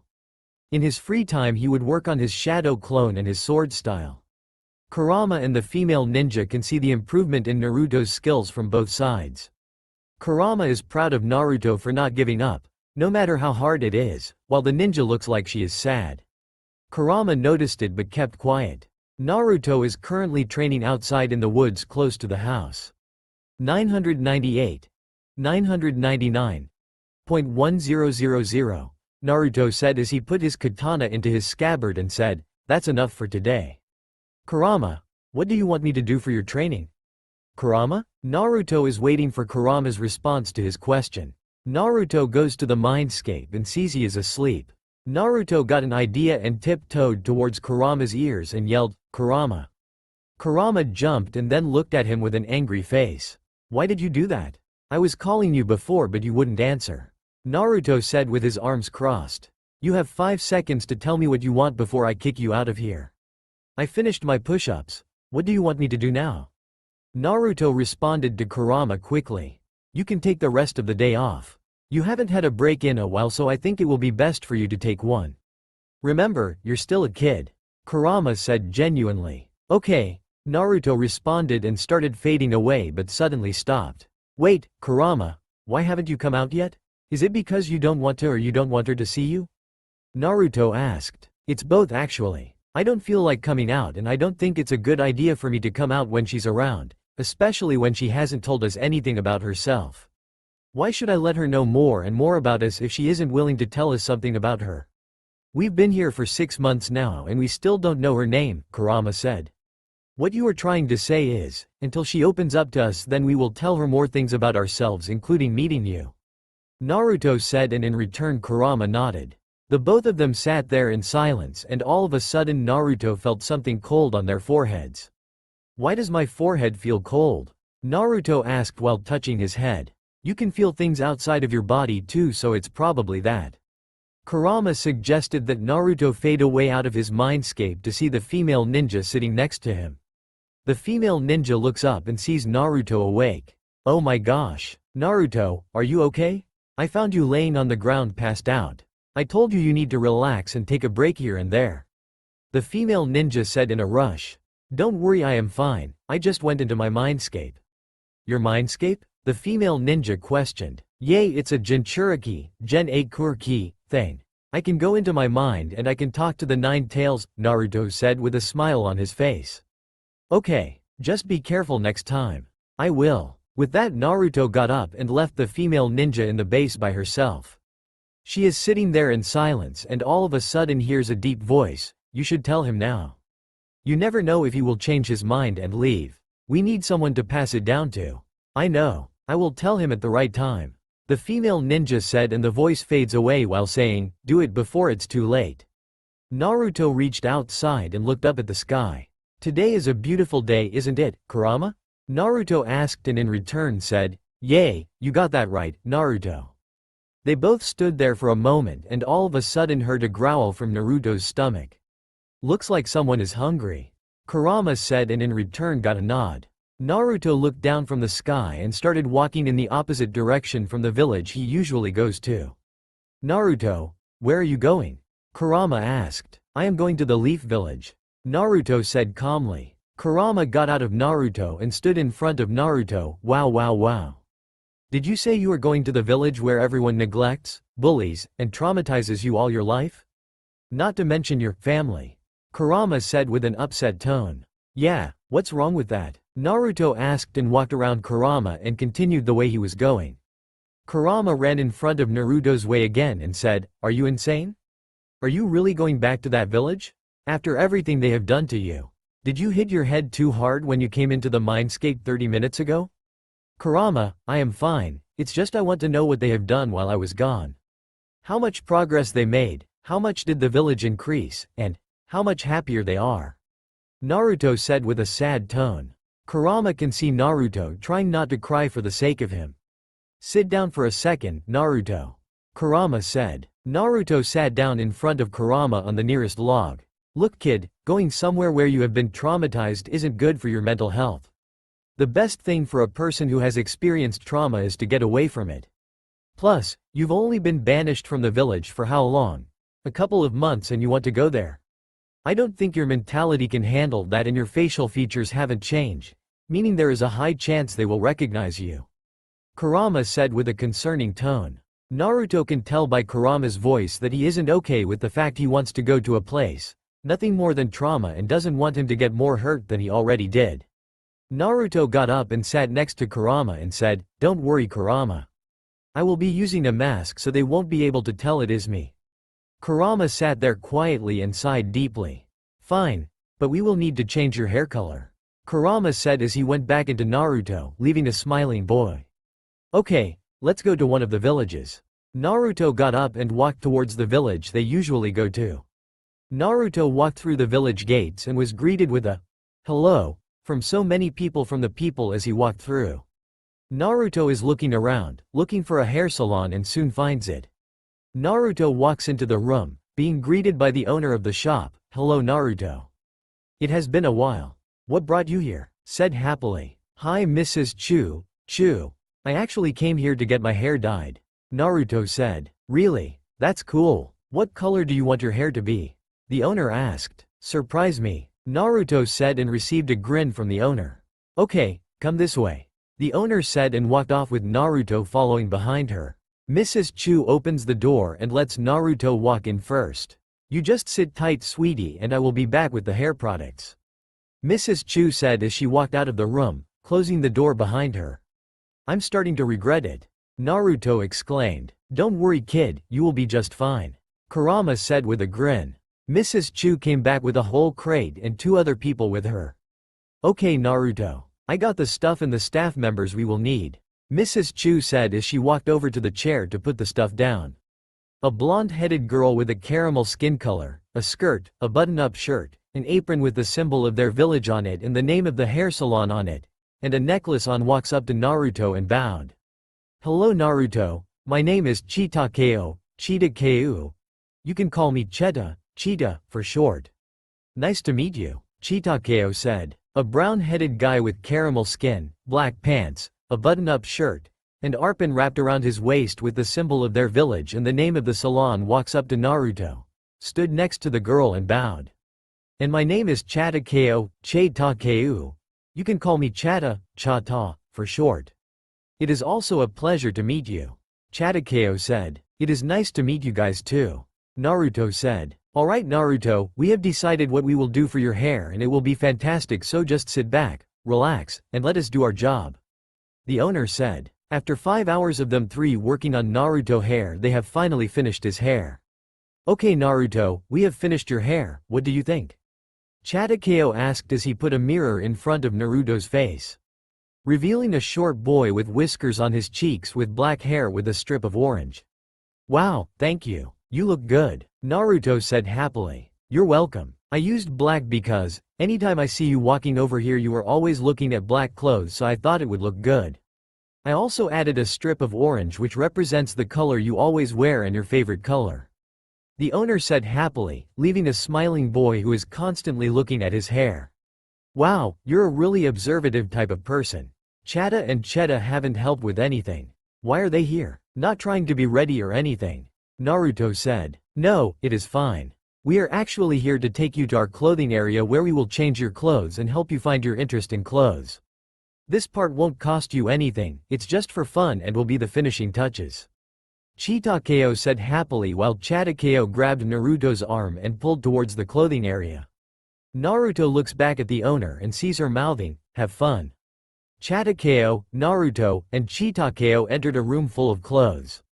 On the right side there is a desk with different kinds of fabrics, a sewing machine, a chair, and a clothes hanger. On the other side is the same thing including a couch, and in the in-between is a changing room. You may sit down on the couch and we will be disgusted with what we think will fit you the most, Chitakeo said. Naruto nodded and sat down on the couch as the 2 started talking about what they think will work for him. Hey Kit, you good? Kurama asked. I am fine, I'm not used to much attention. I am so used to no one paying attention to me that it kinda makes me feel anxious and nervous, Naruto said. Get used to it. You will meet more people like them in the future, Kurama said, and in response got a nod from Naruto. The 2 are still talking about what they should design for Naruto and soon it turns into an argument. Let's make black ripped jeans instead of regular pants.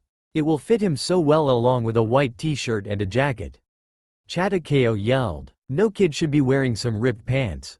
It is unprofessional and he is too young for that, and tell me what is wrong with making him some sweatpants. He is a fighter, a future shinobi. He should be wearing something breezy and room for him to be able to move around, not in some pants that are tied on his legs and showing his knees.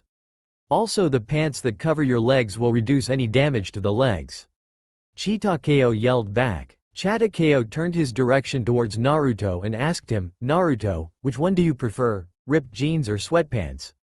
Chitakeo looked at Naruto to see what his answer would be. Why don't we just combine the 2? You could make sweatpants and put some cuts in it, Naruto exclaimed. The 2 of them looked at each other and nodded as a sign they both agreed with the idea. They both went to their own stations and started working on the outfit in silence. This made them quiet, Naruto said. Kurama said. They soon finished the outfit and gave it to Naruto to put it on. Naruto got up and walked to the fitting room and put the clothes on. I wonder how he will look in it, Chitakeo said. Chitakeo nodded to her response and soon started a conversion with Chitakeo, which was soon interrupted with a door unlocking. The two looked towards the door and saw a young little boy with orange ripped sweatpants, a t-shirt, and a black jacket. Chitakeo was surprised and left Chitakeo shocked at how good he looked. Chitakeo ran up towards Naruto with excitement in her eyes and ran all around Naruto praising him left and right. Chitakeo walked up to his sister, grabbed her shoulder, and said, "Hey, calm down. If you can't see, he is uncomfortable." With that she stopped and looked at a little boy who was fidgeting with his fingers and looking down. "Sorry Naruto," Chitakeo said. "It's okay," Naruto said and looked up at her smiling. "What do you think about it, Naruto? Do you like it?" Chitakeo asked. "I really like it," Naruto said. "I'm glad you like it. Would you like us to make your clothes now?" Chitakeo said with a big smile. "If it isn't too much," Naruto said, and with that, saw Chitakeo and Chitakeo smiling and internally screaming. They both bowed and said, "We are honored." There was silence and was soon interrupted with someone opening the door. All three of them turned around and saw Mrs. Chu standing at the door. "Wow Naruto, you look great. Chitakeo and Chitakeo, you both did an outstanding job. I knew I could count on you guys," Mrs. Chu said. "Thank you Mrs. Chu," Chitakeo and Chitakeo said while bowing. Behind all of the praise going around they went quiet and looked back at the crying boy. Chitakeo walked to Naruto and asked, "Naruto, are you okay? Why are you crying?" Naruto looked up at the three worried adults and said, "I'm sorry for worrying you guys, it's just no one has ever cared about me this much and I took advantage of that." Mrs. Chu walked up to Naruto and looked concerned. "What do you mean you've taken advantage of it?" Chitakeo asked. "You guys have told me so much about yourself and I never said a single thing about myself. You guys don't know anything about me yet you guys are willing to treat me with kindness," Naruto said with tears running down his eyes. Hey, you aren't taking advantage of us. Just because you don't tell us anything about yourself doesn't mean you are taking advantage of us. It simply means you aren't ready to tell that someone about yourself yet. It takes time for certain people to tell someone about themselves because of the type of trauma or past they had. Mrs. Chu said. "Yeah Naruto. You can talk to us when you are ready to," Chitakeo exclaimed. Naruto looked at them with guilt in his eyes. He wants to tell them but he was too afraid to because he doesn't want to lose them.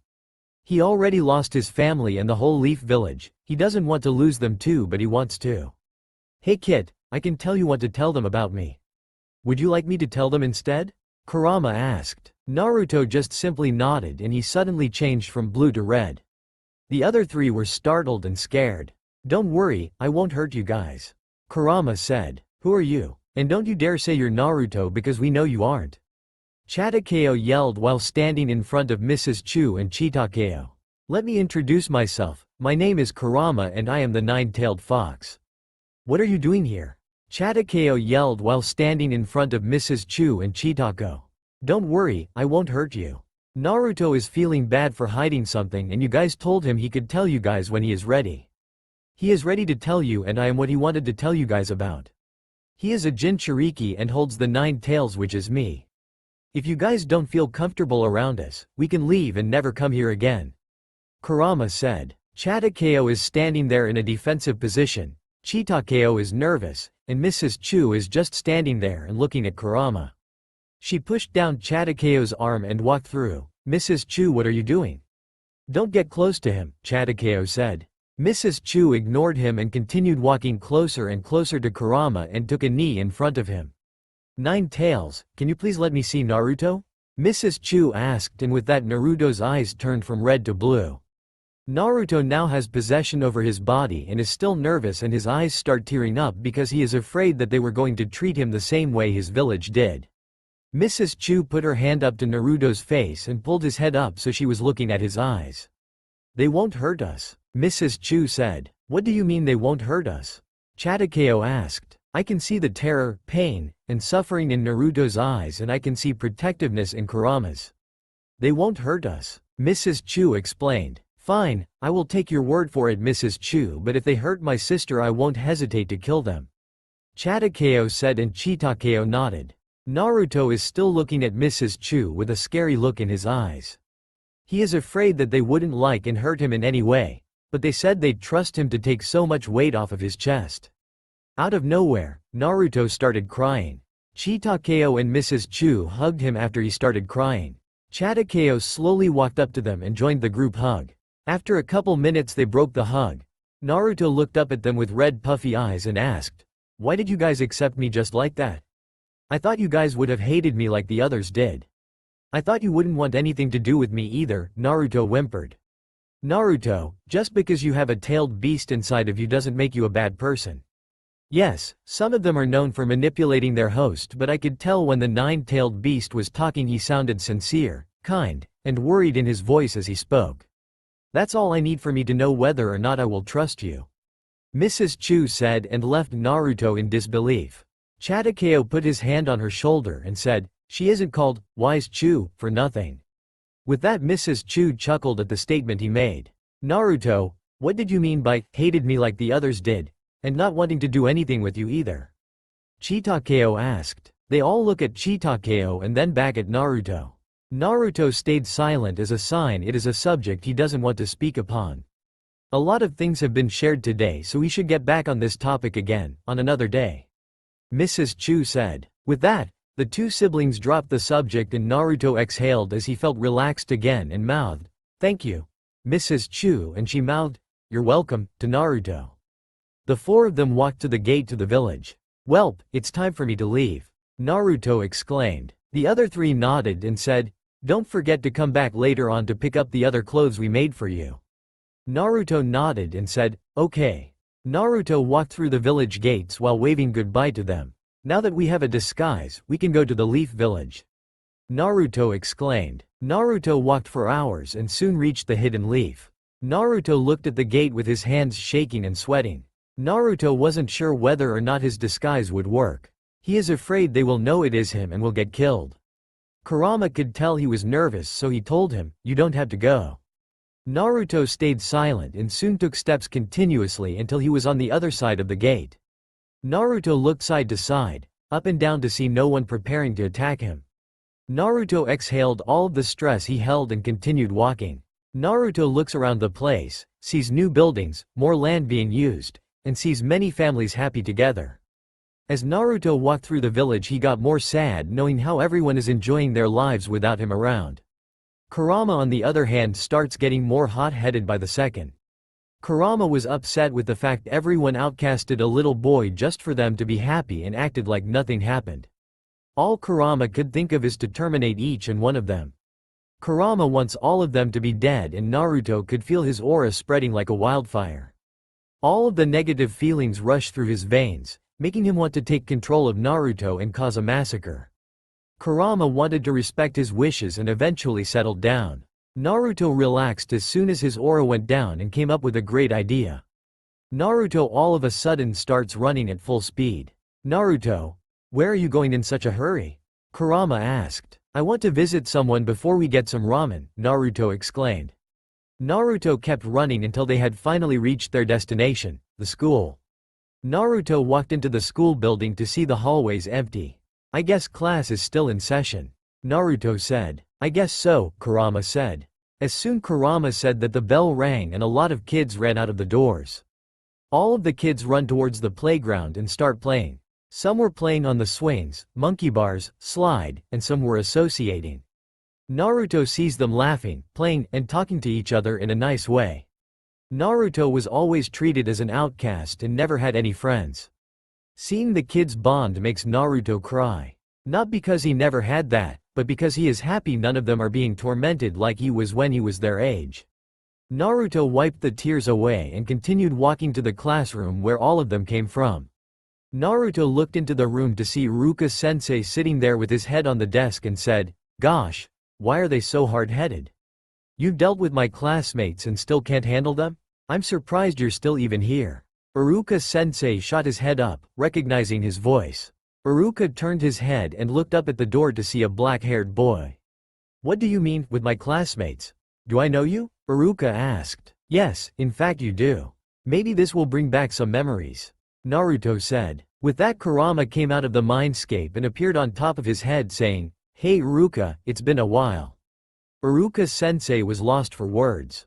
He couldn't believe he was talking to his favorite student and the same boy who was exiled from this village, Naruto Uzumaki. Iruka-sensei burst into tears and hugged the boy like it was the last time they would ever see each other. "Nice to see you too," Naruto said as he hugged him back. "What are you doing here? You can't be here, if they find out they will hurt you," Iruka said with a concerned tone. "Don't worry Iruka-sensei. I dyed my hair and Kurama agreed to not come out until we leave," Naruto said with a smile on his face. "Okay if you say so," Iruka-sensei said. "Hey Iruka-sensei, how much longer do you have before school ends?" Naruto asked. "Only 4 hours. Why?" Iruka-sensei replied. "Okay, I will meet you at the front door," Naruto said, leaving Iruka-sensei confused. Naruto left the classroom and started heading to the front of the school but was cut off by a group of kids. Naruto looked down at them and one of the kids asked, "Hey mister, you came out of our classroom.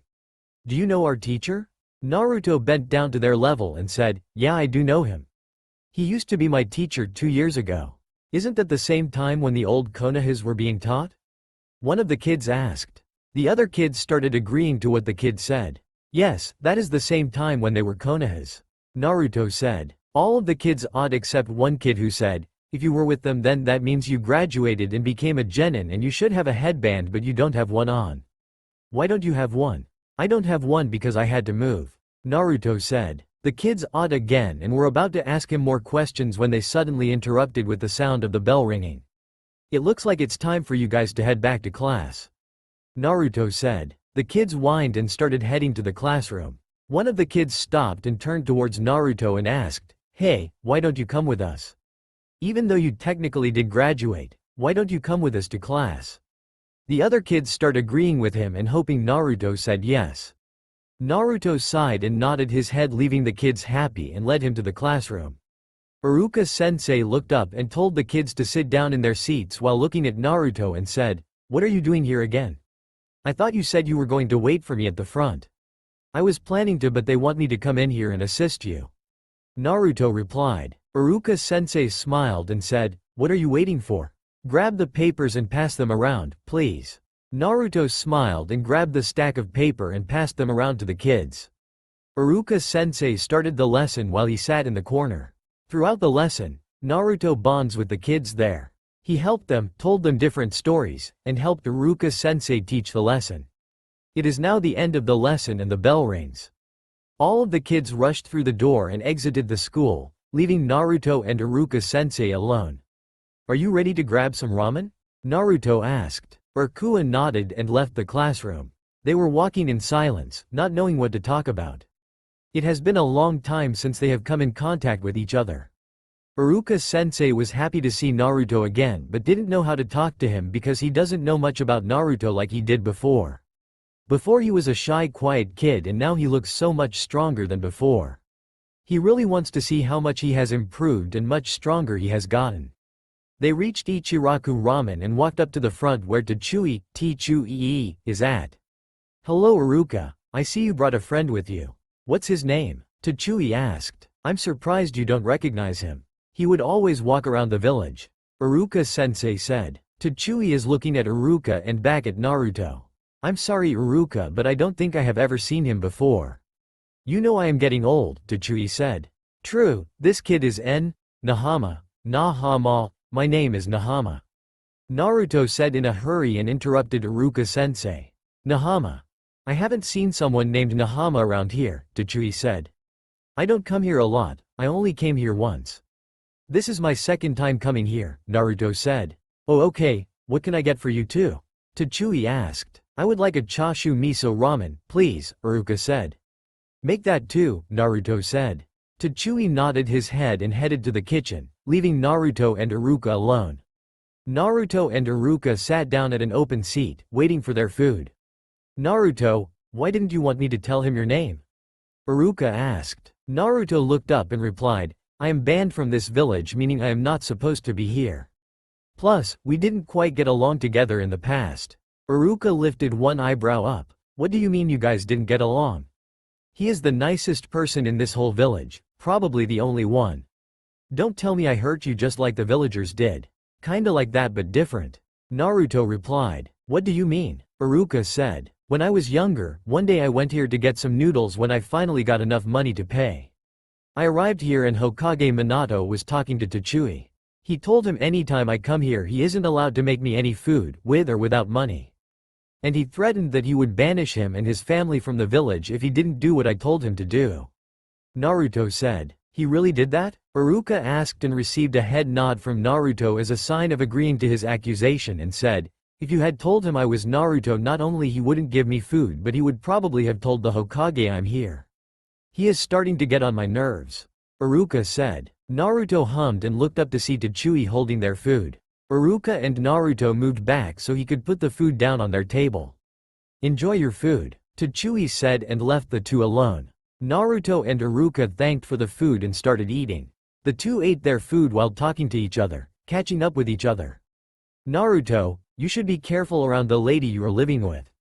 You don't know anything about her but she knows about you including your fighting level, mindset, and Kurama. Iruka said. Don't worry Iruka-sensei. I will be careful and please, refer to me as Nahama while we are in public. Naruto said. I will make sure I rem. Iruka was interrupted by a girl's voice. Hey Iruka-sensei, it's been a while.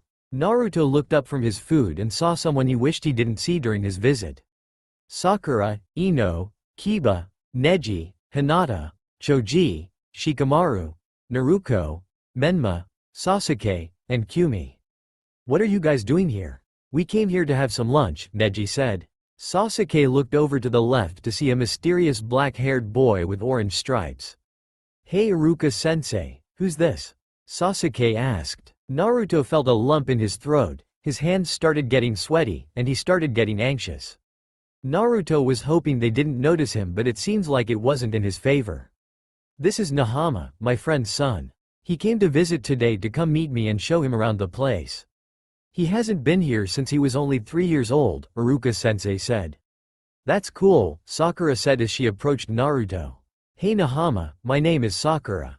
Sakura said as she put her hand out for a handshake. Hey, nice to meet you too Sakura. Naruto said as he put his hand out, returning the handshake. The rest of the Konoha introduced themselves to Naruto and he responded to all of them with a shaky voice. Hey Nahama, you don't need to be nervous around us. We won't hurt you, Rock Lee said. The others agreed with what Rock Lee said. Iruka-sensei looked over to see Naruto having his head looking down at the ground. Iruka knew he didn't like an audience because it was always a negative thing. Nahama has social anxiety and hates big crowds, Iruka said. Oh, well that makes sense, Kiba said. Mind if we tag along? Ino asked. Iruka looked at Naruto and could tell he was uncomfortable. Iruka-sensei looked up and opened his mouth to say something but stopped when he heard a sudden voice. Yay, you guys, can come, Naruto said. Are you sure? You don't sound sure, Hinata said. Naruto didn't say anything but nodded. Okay, you guys can go ahead and eat. We will wait for you in the playground, Iruka-sensei said. The other Konohas shook their heads in an agreement and walked to the front. Iruka-sensei and Naruto left the restaurant and went to the playground. Why did you let them come with us? I thought you don't feel comfortable around them because of what they did, Iruka-sensei said. I am uncomfortable around them but there is no point of not letting them come because either way they will follow. Whether we see them or we don't. Even though I have only been around them for 5 years, I know them well enough to know what they will do, Naruto replied. That's true, Iruka-sensei said. Naruto, Iruka-sensei, and Kurama sat in the playground and talked while waiting for the others. During this time they were able to catch up on what they both had missed in each other's lives. Naruto told Iruka-sensei the amount of training he has been doing, what he does during his free time, and about the mysterious ninja he is living with. I know you are strong and you have progressed a lot but you need to be careful around her. Even though she has been nice to you, we don't know what her intentions are, Iruka said. Naruto nodded in agreement to what he said as Kurama went back into his mindscape which confused the two until they heard a high-pitched voice. Hey guys. Sorry we kept you guys waiting, we had to wait on someone who decided to order 2 more bowls, Ino said as everyone looked at Choji. What? I was hungry and the ramen was so good, Choji said. Everyone gave Choji a blank stare but soon turned back towards the other two. Where are we going first? Kumi asked. We could go by the Hokage headquarters, Sakura suggested. Yeah, that's a good idea. You can also meet our Hokage, Kiba said. Everyone started to bring up ideas on where they could go until Naruto was getting uncomfortable. They were too loud and talking over each other made it worse. Shikamaru noticed he was getting uncomfortable, so he yelled, "Everyone be quiet." Everyone stopped talking and looked at him. You guys are making him uncomfortable and scaring him, Shikamaru said. Everyone looked at Naruto to see him looking down and covering his ears. Iruka-sensei tapped his shoulders to let him know they stopped. Naruto put his hand down from his ears and looked at the group who looked concerned. I am okay, don't worry, Naruto said while scratching the back of his head. No, it's not okay, we made you uncomfortable, Neji said. Where do you want to go, Nahama? Rock Lee asked. Everyone looked at Naruto, waiting for his response. I don't really know this village well. Why don't you guys show me around? Naruto suggested. Everyone agreed with the idea and took Naruto all around the village. The Hokage heads on the side of the mountain, the Hokage headquarters, houses, and the training grounds. Do you like the place, Nahama? Kiba asked. Naruto nodded as he looked around the area they were in. Rock Lee ran over to the group while panting. Wow, Rock, you good? Choji asked. Yeah, I am. I just ran over here to ask Nahama if he wants to meet the Hokage and his family. Rock Lee said. Hearing that made the group excited to see the Hokage and his wife while Naruto felt his heart drop. He was hoping to not see them, hearing about them, or even run into him. Say no, Kit, Kurama said. Naruto thought about saying no but changed his mind and said, sure, lead the way. Okay, Rock Lee said as he walked away from the group, leading them in the direction where they were. Why did you not say no? Kurama asked. It will seem suspicious, Naruto said. What do you mean it will seem suspicious? Kurama asked. Think about it, if I say yes to all of the other things they have offered and all of a sudden I say no, it will be suspicious. Not to mention Iruka-sensei already told them I haven't been here since I was 3 years old. With me not meeting the Hokage will be suspicious. It will give them the idea I may have met him already and I probably have a grudge against him, Naruto said. Kurama sighed and said, you're right. Naruto and the group walked over to one of the training grounds to see Hokage Minato-sama, Kushina, Naruto, and Menma. Naruto and Menma are fighting against each other while Minato and Kushina are watching. The group was awed as they fought. Power attacks clashing against each other, great hand-to-hand combat, and great aim with their kunais. Naruto on the other hand, isn't impressed with how they are fighting. He knows they are capable of fighting like this, having this much strength and knowledge. They have the Hokage as their father who is known as the Yellow Flash. Down on the field, Menma rushed towards Naruto with a kunai in his hand, while Naruto was standing there in a defensive position. Menma goes for an uppercut. Naruto blocks the attack with her arm. Menma strikes again but this time she dodges and gives him a punch to the face. Menma was pushed back a couple feet. Menma stood there for a moment before he grabbed his right hand. He's about to form a Rasengan, Rasengan. Naruto thought. Naruto does the same thing and forms a Rasengan. Menma and Naruto both charged at each other with full speed. Both of them extended their arms and a big explosion occurred, sending a big shockwave to the group who was watching the fight. The dust disappeared and they could see Naruto on the ground, knocked out. Yes, I win, Menma cheered. The group shook their heads in disappointment. Hey Nahama, here is a little tip about Menma. He is an incredibly guy, Shikamaru said. The rest of the group agreed with Shikamaru's statement. Note taken, Naruto said. Based on what I am seeing, he hasn't changed one bit, Kurama said. Naruto hummed to let Kurama know he agreed. I told you were weak. Menma was cut off when he saw Naruto lying on the ground turned into a log. Menma realized he messed up and turned around to see Naruto standing there with her kunai to his throat. That is the end of the match. Naruto wins, Minato said. Menma groaned in disappointment that he lost. Menma threw his kunai to the ground and soon got a slap to the back of his head by his mother. I told you to stop cheering early. You have to make sure you actually win before you do anything, Kushina said. I also told you to stop being, Minato said. Sorry, Menma said in a low tone. Minato looked up to see the group looking down at them. Minato yelled, telling them to come down. The group walked down the field to go to them. The group bowed to Minato and said, Hello Hokage Minato-sama. Minato smiled and said, "Hello, did you guys enjoy the duel?" The group nodded. Minato smiled until he saw a boy he was not familiar with. "Hey bud, what's your name?" Minato asked. Naruto swallowed a lot of air down his throat. He feels so much pressure while standing in front of Minato. "His name is Nahama," Iruka said. "Really, I have never met a kid named Nahama," Minato said. "He is one of my friend's kids. They moved out of this village to another village around the time when he was 3. He came to visit," Iruka-sensei said. "Oh okay," Minato said. "Hello, my name is Menma," Menma said. "I'm Naruko," Naruko said. "And I am Kushina," Kushina said. "Nice to meet you guys," Naruto said. Minato looked up at the sky and saw the sun setting. "Alright you guys, it's time for you to go ahead and go home. It is getting late," Minato said and received winds from the Konohas.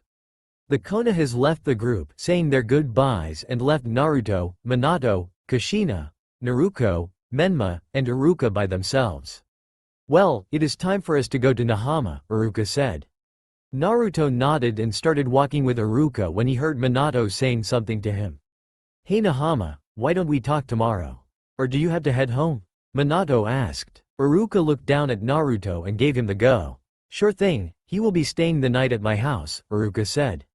"Okay, well, see you tomorrow Nahama," Minato said. Naruto didn't say anything but waved, including the other 3. Tomorrow will surely be a stressful day, Naruto thought. The next morning, Naruto and Iruka-sensei woke up early in the morning so he could go and get Naruto some breakfast and head to work after dropping him off. While they were eating, Iruka-sensei was thinking and wondering why Naruto is willing to do this knowing the chances he is taking. Kurama knew Iruka was concerned with Naruto's decision. "Hey kid, I'm going to talk to Iruka real quick," Kurama said. "Okay," Naruto replied. Kurama came out of Naruto's mindscape and walked over to Iruka's side. Iruka felt something on his foot and looked down to see Kurama out of Naruto.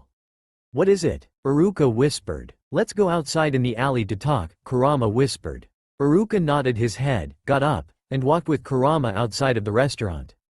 I wonder what was so important, Naruto thought. Iruka and Kurama reached the alleyway. Iruka squatted down to Kurama's level to talk to him. "What is Kurama?" Iruka asked. "I noticed you seem uneasy," Kurama said. "I'm not uneasy, I'm just so confused," Iruka replied. "What do you mean?" Kurama asked. "None of this makes sense. Naruto was uncomfortable around the Konohas yesterday while we were eating. We went to the training field to see his family. They invited him today to hang out with them, and he said yes. If he was nervous, anxious, and uncomfortable around them, how do you think he would act around his family, which doesn't know it's him?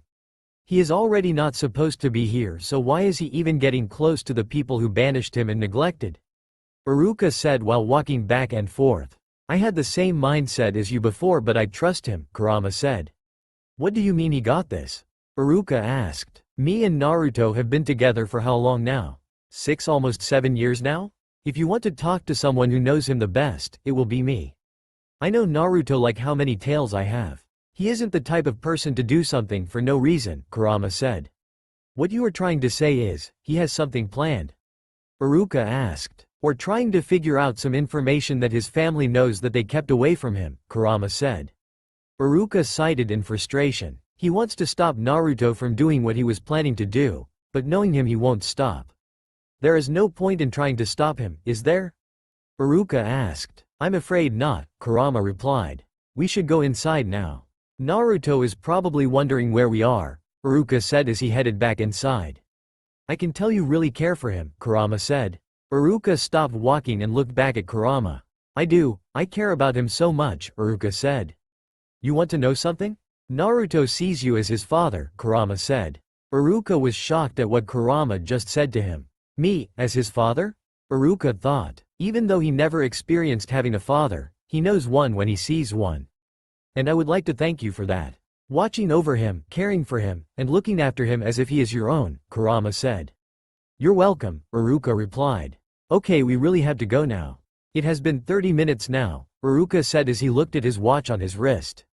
Kurama nodded and headed inside along with Iruka.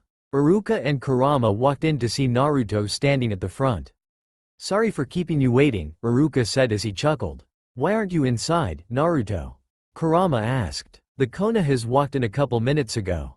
I didn't feel like talking to them so I left before they even noticed I was there, Naruto said. Oh, I see Tilda. They're skipping morning training.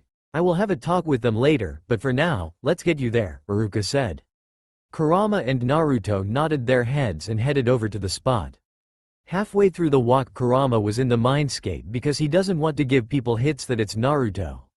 Since everyone pretty much knows what he looks like. They reached the training area to see Naruto's family sitting in the middle of the field, talking.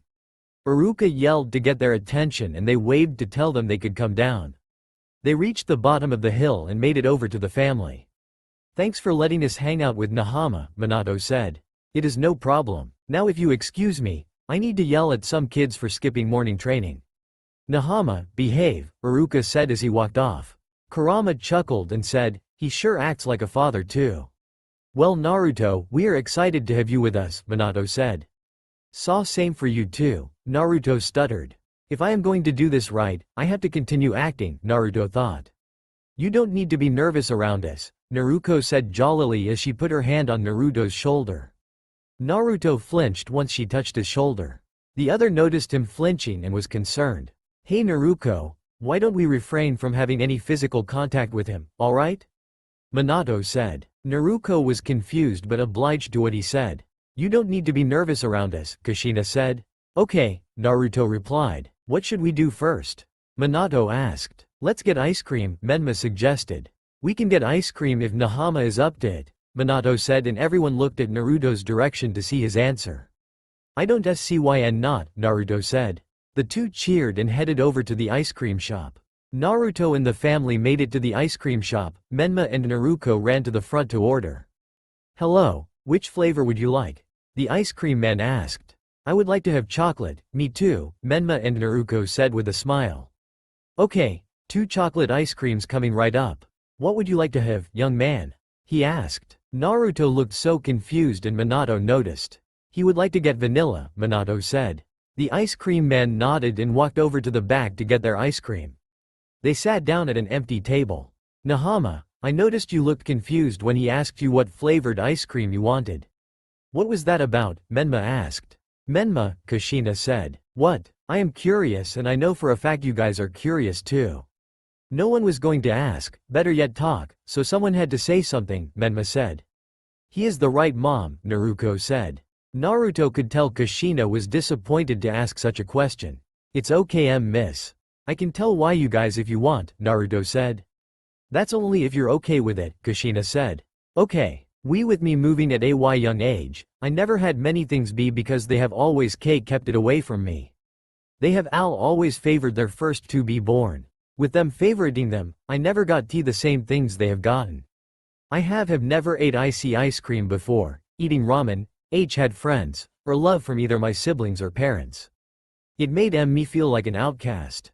It even influenced how everyone else acted around me also. Even though we moved away, they would still travel around to all of the villages to buy something for them, introduce them to new things, and even train them. Celebrate birthdays together and never celebrate mine. Have movie nights or eat dinner together while I have to stay in my own room or else I would get punished. Sometimes they even don't let me eat. As Naruto said these things he could feel a tear running down his face. They think he is telling them between him and his family when in reality, he is talking about them. He can tell they feel bad for him, sorry for him, and want to protect him. Instead of him feeling cared for he feels more sad than ever because they are only feeling sorry for Nahama, not for him. Oh Nahama, I'm so sore. Kushina was cut off by the guy who had their ice cream. 2 chocolates and 1 vanilla, the man said. Thank you sir, you can go ahead and place it down, Minato said. The man bowed, placed the ice creams on their table and left. It is okay, you don't have to be sorry for me, Naruto said. If you insist, Kushina said. Menma and Naruko start eating their ice cream while Naruto is just staring at it. Are you going to eat that? Menma asked with his mouth full of ice cream. Naruto opened his mouth to respond but was startled by the sound of a hand making contact with a face. Naruto looked towards Menma who is now holding his right cheek. What was that for? Menma yelled. You know what you did wrong, Kushina replied. Well that's new, Kurama said. Naruto replied. Naruko leaned over to Naruto and whispered, ignore Menma, he is always like that. He always thinks highly of himself. thinking he is better than anyone and has a really smart mouth. I can tell, and it is kinda funny, Naruto replied while chuckling. Try your ice cream, Naruto said out loud for everyone to hear. Yeah, I promise it is good, Kushina said. Okay, Naruto said. Naruto picked up his spoon and took a scoop of ice cream. Naruto put the spoon close to his mouth and felt a cold breeze. Out of reflex, he moved it away from his mouth. Naruto hears chuckling from Minato and looks up. Sorry for not letting you know, but ice cream is cold, Minato said. Oh, Naruto replied. Idiot, Kurama said. Be quiet, Naruto replied in his mindscape. Naruto put the ice cream close to his face once again. He opened his mouth and closed it with the spoon in his mouth. Naruto's eyes shot open, surprised. Wow, it's really cold but sweet at the same time, Naruto said. Naruto took scoop after scoop of the ice cream. Minato and Kushina chuckled at the sight of seeing him eating it. I'm glad you're enjoying it, but slow down before you get A. Minato was interrupted with a grunting sound from Naruto. Brain freeze, Minato said. I'll keep that noted, Naruto said while holding his head. The other four chuckled and continued eating their ice creams and talked to each other. They finished their ice creams and walked out of the ice cream shop. What do you guys want to do next? Kushina asked. Can we go to the aquarium? Naruto asked. Kushina was going to agree but was stopped by Minato. We can't go to an aquarium today because you still have school, Minato said. Menma and Naruto gave both of their parents an annoyed look. Don't give me that look. You guys know good and well you have to be with your team for your mission in the next 2 hours, Minato said. The two nodded and looked at Naruto and said in unison goodbye and left. What do you want to do while they're gone? Kushina asked. I can help Iruka with the kids. I'm sure Iruka wouldn't mind, Naruto said. Okay, well, come over with Naruto and Menma when you finish, Kushina said. I will, Naruto replied. Mind if we drop you off? Minato offered. Naruto nodded his head to let them know they could go with him. Most of the walk they were quiet. No words were exchanged between the three. Soon, Minato broke the silence with a question. Do you know any jutsus? Yeah, I do, Naruto replied. Which one do you specialize in? Minato asked. I don't really know because I don't use it much, Naruto replied. Really? What do you usually use when fighting? Kushina asked. A katana, Naruto replied. Oh, you're a swordsman? Kushina asked. What's a swordsman? Naruto asked. A swordsman is someone who uses a sword to fight enemies, Kushina replied. Then yes, I am a swordsman, Naruto said. Cool, Minato said. Even though you don't really use any jutsus. If you were in a tight situation, which jutsu would you use? Minato asked. I would have to say, ninjutsu, Naruto replied. That's cool, Kushina said. Thank you, Naruto replied. Once the two are done with their missions, would you like to come and train with the two? Minato asked. Sure, but it will be a bit tricky for me because I don't have my katana with me, Naruto replied. That's okay, I can lend you one, Minato said. Okay, Naruto said. You welcome, Minato replied. By the time they finished talking they had arrived at the academy. Thank you for walking with me, Naruto said while bowing. You're welcome and have fun, Kushina said. Kushina and Minato walked off waving goodbye to him. Naruto reached the school and walked into the classroom where Iruka was teaching the students. Hey guys, look, it's Nahama, one of the kids said. All of the kids got up from their seats and ran to Naruto who was in the doorway. Glad to see you guys too, Naruto replied.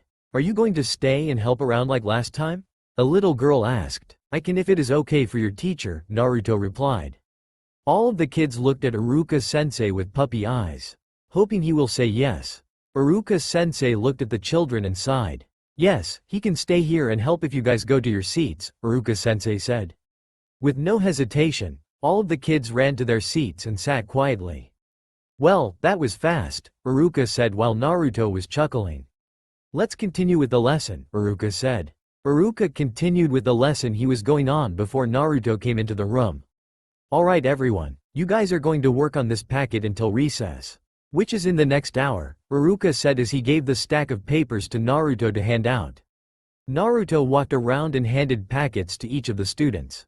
The students had side conversations with each other and worked on their packets while Iruka and Naruto were talking to each other. How did it go between you and, Iruka asked. It was fine. They asked a couple of questions about my training and more about my family. I also ate ice cream for the first time, Naruto said excitedly. Did you like it? Iruka asked. It was good. It was really sweet and cold, Naruto replied. I'm glad you enjoyed it, Iruka said. What did you and Kurama talk about?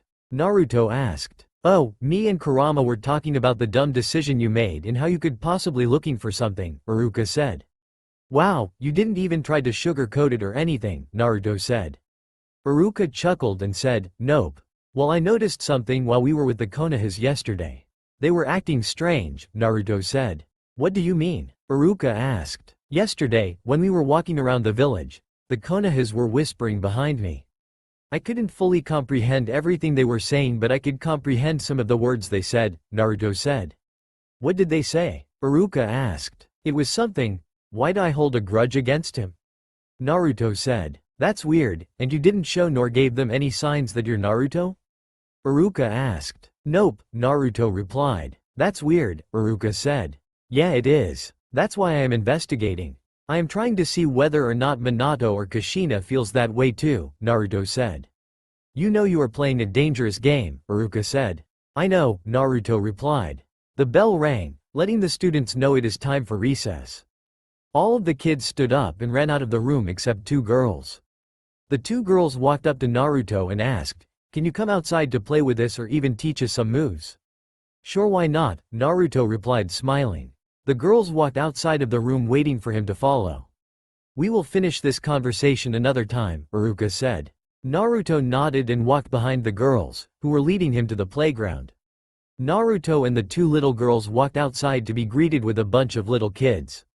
All of the kids ran to Naruto and gave him a big hug. What should we do first? A little boy asked. I don't know guys, what do you guys want to do? Naruto asked. All of the kids went into a big huddle and started to discuss each other about what they should do. Some of the kids peeked out of the huddle to make sure Naruto didn't try to hear what they were talking about. As if they are having a meeting. What do you think they are talking about, Kurama? Naruto asked Kurama. I don't know, but you should be scared, Kurama replied. What do you mean? Naruto asked. Naruto looked forward to seeing all of the kids discharged from the huddle and looked at him with a mischievous grin. Okay, I see what you are talking about, Naruto said. We have come up with a decision, one of the boys yelled. We have decided to. All of the kids stopped talking, giving it a dramatic effect. They sure were enjoying the dramatic pause, but Naruto wasn't. Naruto felt a big lump in his throat. Naruto was nervous and didn't know what to do. He couldn't move, breathe, nor blink.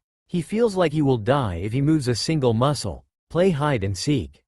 All of the kids said in unison. Naruto let out a big sigh due to him holding his breath for so long. Why do I feel like there is a but? Naruto thought. But we are doing it our way, one of the girls said. And there it is, Naruto thought, receiving a chuckle from Kurama. Who are you laughing at, mister? I'm sleepy 24/7.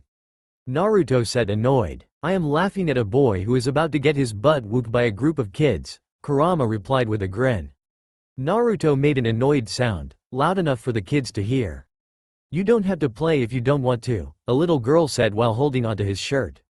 Naruto got out of his thoughts and looked down at the little girl holding his shirt. Naruto crouched to her level and said, Don't worry, I will play with you guys. I was just thinking about something. With him saying that made all of the kids happy.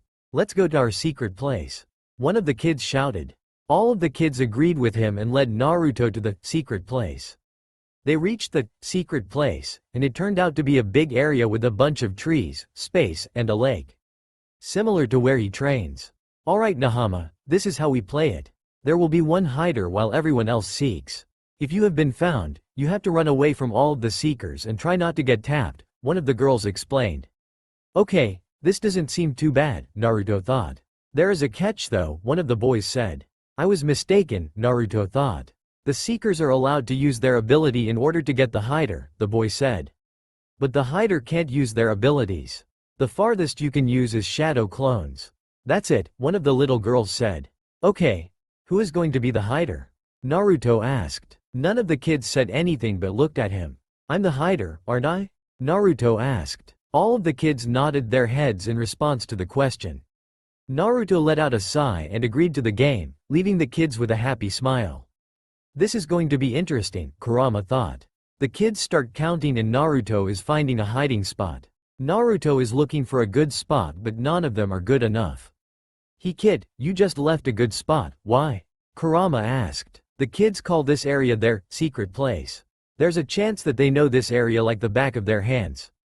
They probably know where all of the good places are, Naruto said. In that case, there really isn't any place you can hide, Kurama said. The only thing I can do is run, Naruto said. You know, for someone who is playing a game, you sure are taking this seriously, Kurama said. Really? Naruto asked. Yes you are. You are constantly thinking of the most terrible scenarios as if someone is out to kill you. I think you should take a month off of training, Kurama said. I may be taking this seriously. More than I should be, but I don't know any of their abilities, nor fighting styles. I don't know if they are strong, fast, or a smart fighter. It will be best to take precaution than just shooting in the dark, Naruto said. If that is the case, then why are you running around as if you are looking for a hiding spot? Kurama asked. I am looking around, remembering the area so I know where I can go if I get in a sticky situation, Naruto said. You're going to lose, Kurama said. May I ask why you think that? Naruto asked. If you can't remember where you put your sword, what makes you think you can remember this area? Kurama asked. Hey, it was one time, Naruto said. How about your way back to the house? What about when you got lost in the village that is a mile from the house? What a boo, Kurama was interrupted by Naruto. Okay, I get it. I am really forgetful, Naruto said. You forget all of the important things but never your ramen, Kurama said quickly. Kura, here we come. Naruto was interrupted with the fading shout from the kids. It looks like they are coming, Naruto said. The kids started looking around the woods from top to bottom. There was one group taking the high ground while the other was taking the low ground. What in the world? These kids are crazy, Naruto said. One of the kids used their ability and was able to see heat coming from the tree below them. 3B. One of the kids shouted. All of the kids including Naruto heard her yell. Naruto wasn't sure what that was about until he started hearing rattling noises coming all around him. Naruto peeked from where he was and saw the kids that were taking the low ground looking around him. Interesting, they have code names for each area, Kurama said. Yeah, and I am surrounded, Naruto thought. Looks like you are in a sticky situation, Kurama said. Looks like you are in a wet situation, Naruto said. What? Kurama asked. Never mind, forget I said that. Naruto thought quickly in embarrassment. Hey kid, do you hear that? Kurama asked. Naruto stopped thinking and listened carefully to his surroundings. There isn't any noise. Where could they have gone? Naruto thought. Naruto peeked from his hiding spot and looked around. He didn't see a single person. Naruto kept looking around to receive a kunai towards his face. Naruto barely dodged the kunai and soon received more. Naruto continued dodging the kunais that were coming at him left and right. They are around me, but why haven't they come to touch me? Naruto thought. Naruto kept dodging until he heard a sudden crack of a stick. Behind, Naruto thought and jumped onto the tree branch above him. He looked down to see a girl laying on the ground. Dang it, the little girl said. Naruto all of a sudden felt weight added onto the branch. He looks up to the kids slowly walking to him. Naruto was going to let go but felt something was stopping him from doing so. Naruto looked at his hand to see some sticky substance that was connecting his hand to the branch. Naruto heard a chuckle from a little boy. He tracked down the sound to see a little boy standing there with a smirk on his face. Okay, now you're really in a sticky situation, Kurama said while laughing. You're not helping with the situation, Kurama, Naruto thought. The kids on the branch got closer and closer. Naruto started squirming around, trying to get out but failed. Soon, the kid on the end of the branch finally reached him and touched his head. We got you, the boy said cheerfully. The kids started cheering until they heard a chuckle come from Naruto.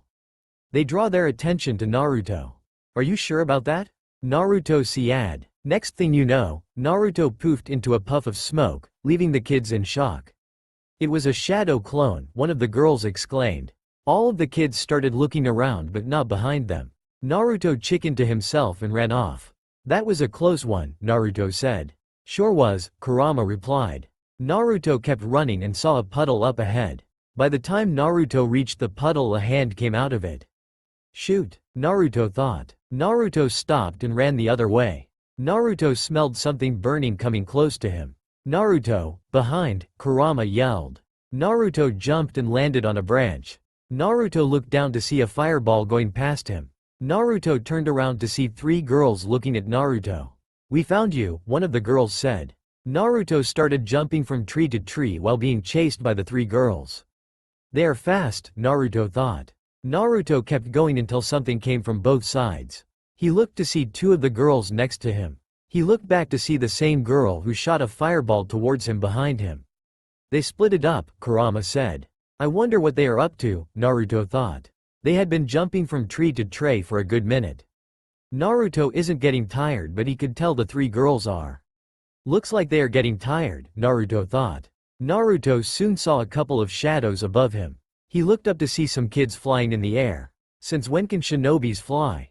Naruto thought. "Look up ahead," Kurama yelled. Naruto looked forward to seeing the rest of the kids ahead of him. Naruto kept running forward towards the kids ahead of him while the three girls got closer to him, including the ones above. "They are getting closer," Kurama said. "I know," Naruto replied. "Some of the kids threw their kunais out and some are getting ready to do a jutsu." All of a sudden a boy yelled, "Now!" All of the kids threw their kunais and jutsus in Naruto. Naruto stopped jumping and dropped down, dodging all of their attacks, leaving a big explosion. The smoke in the air disappeared and the kids have no sign of the black-haired boy. "Aw man, we lost him again," the girl whined. "Come on, he couldn't have gone far," the boy said. All of the kids splitted apart and continued to search.